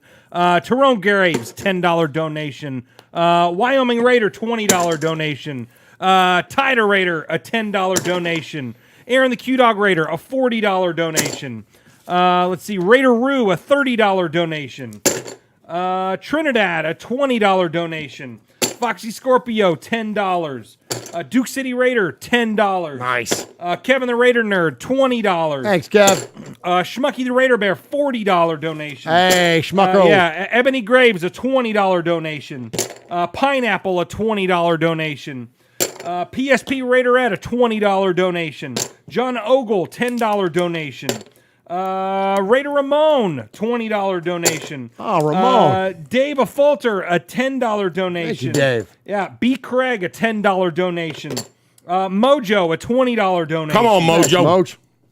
Michelle Sweat, a $30 donation. That's my girl. Hey, thank you. Yeah, absolutely. Corey Fleck, $50 Come donation. on, Corey. Yeah, let's see. A GA Patriot at the buzzer, a $50 donation. Oh, nice, Absolutely, GA Patriot. absolutely. So now, Sonny, a $70 donation. Let's go, son. In overtime. Yeah, right at the buzzer, too. And also at So the he buzzer. came through in the red zone. Yeah, he did. Absolutely did. So Fabricator Gil also at the buzzer, $70 donation. Oh, thank you, Gil. See you this weekend, my friend. There you go. And then the big hitter of the night, as it is most nights, that's what it's happens. Big Bass Raider with a Nice $200 donation to the One Awesome. Nation Thank you, Foundation. Big Bass Raider. You rock.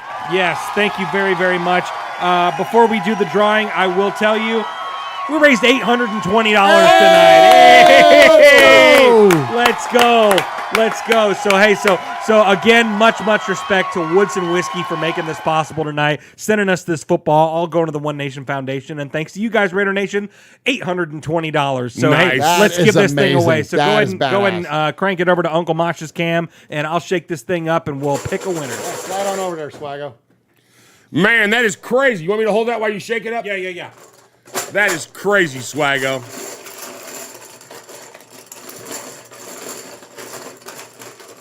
Duck down there, Swag, so the folks can see your face. I gotta tell you, those people on the radio, this is embroidered into the football. Oh, that Raider shield. That Raider shield is embroidered, and the Raiders on the back side of it is embossed. And it's an absolutely outstanding signature on there. That's cool. We man. have some whiskeys and wines and things that we've given away with those signatures on there. And what an amazing gift that somebody's going to get. So here they are. Swaggy's mixed them up really, really good. I'm digging deep. I'm going top, middle, bottom. Where do you want me to go on this one? Go, just don't look. I'm not looking. Yeah. I ain't looking. You can see it on the on the YouTube. I ain't looking. Okay. Make K not contact. Keep it creepy. Okay, here it is. You got it? I got it. All right. You got your list. You want me to give you high, low? Yes. Is it higher or lower than 13? Lower. Oh, okay. Ooh. Okay. Little intrigue. Very interesting. Okay. All right. Very You want to interesting. keep going? Give me another one. No. You sure? Higher, lower than 6? Sure. Higher. Okay. All right, here you go. Lucky number 12. Number 12, that is Ebony Graves. Oh! Yeah, with a $20 donation tonight. Ebony go, Graves. Ebony. Congratulations. Wow. That's awesome. Michelle says, just call the damn number, nerd. That's amazing. Absolutely. So, hey, we are going to keep this going. So, we're gonna draw one more time for a Raiders Fan Radio t-shirt. Perfect. Let's do it. All right, here we go. So, Ebony, we will be sending you the ball and the chip. And we are reaching in here. And I don't have to ship it. We don't have to pay for shipping because I'll just hand it to her when she's here in Nashville. All right, here we go. It's below 12. This is for you, Michelle. It's below 12. It's above 5. Okay. Number 6. Raider Roo. Raider Roo. We got anything else we're giving away? No, I think that's it. I think we're good for now. Yeah. Let's do another one. What do you want to give away? Another shirt. All right, come on. Do it. We got shirts. We got tons of shirts. We have, what do we have, 58 of them? 60 or something, yeah. Oh, wow. Okay, this one's a big number. Okay. No, it's above 12, Michelle. It's number 23. Corey Flash. Oh, that was one of our at the last minute people. Yeah. So how do they get their gifts? Yeah, so absolutely. So Raideroo and Corey Flex, send us an email. You can email it to swag@RaidersFanRadio.com. Send us your shirt size and all that, and we will send you guys a Raiders Fan Radio t-shirt for your awesome donations. And thank you to everyone else who donated as well. That's an awesome night. We were given this football from the good folks at Woodson Whiskey, so $820 of profit is going to the One Nation Foundation. Amazing. That's amazing. That's amazing. We can't wait to see all of you this weekend. First off, congratulations to all of our winners tonight. Thank you for all your amazing emails tonight, and look forward to hearing your voicemails tomorrow. A little bit of a podcast selfie, but thank you again for joining us here tonight for Raiders Fan Radio. Hit the audio podcast. Just search Raiders Fan Radio anywhere you can, and also check us out, youtube.com/Raiders Fan Radio. We got so much coming up. I'll save this few for tomorrow. Love you guys. Love you, Raider Nation. We'll see you this weekend. Swag Jeff, take us home. Absolutely, and thanks to everyone in the chat. Let's see, Schmucky the Raider Bear, Franklin83, Aaron the Q-Dog Raider, PSP Raiderette, GA Patriot, Tyrone Graves, Big Bass Raider, and I love what he says. This is the real winner tonight, the One Nation Foundation. Amen. Yeah, absolutely, as always. Greg Lira, B. Al, Paul Edgerton, thanks so much, everyone, for tuning in. This is going to be a really, really fun weekend. So go Raiders, let's do the damn thing. Uncle Mosh, why don't you take us home, my man? Man, congratulations, Swaggy. Swaggy was our producer tonight. He put this show together. You did a great job, Thank you, buddy. Swag Jeff. He put everything together, made the run list, got it all squared away, so me and Murph just had to sit our fat asses down and get after it. So we appreciate you a bunch. So on behalf of Swaggy J and my little nephew Murph over there, thanks, everybody, for tuning in. You've been listening to Raiders Fan Radio. Well, we take a lighter side journey into the dark side. Coach Madden used to say, don't worry about the horse being blind, just load the wagon. Man, we could sure use some wagon loading right about now. Yeah. Well, what happens in Vegas started in Oakland. Adios, malingerers. Don't show up for week 3. Good night, everybody. Wear your seatbelts. Get your ass to Nashville. Yeah. Say your prayers. Take your vitamins. Goodbye. Good night, everybody. Good night, YouTube. God bless. Come to Nashville.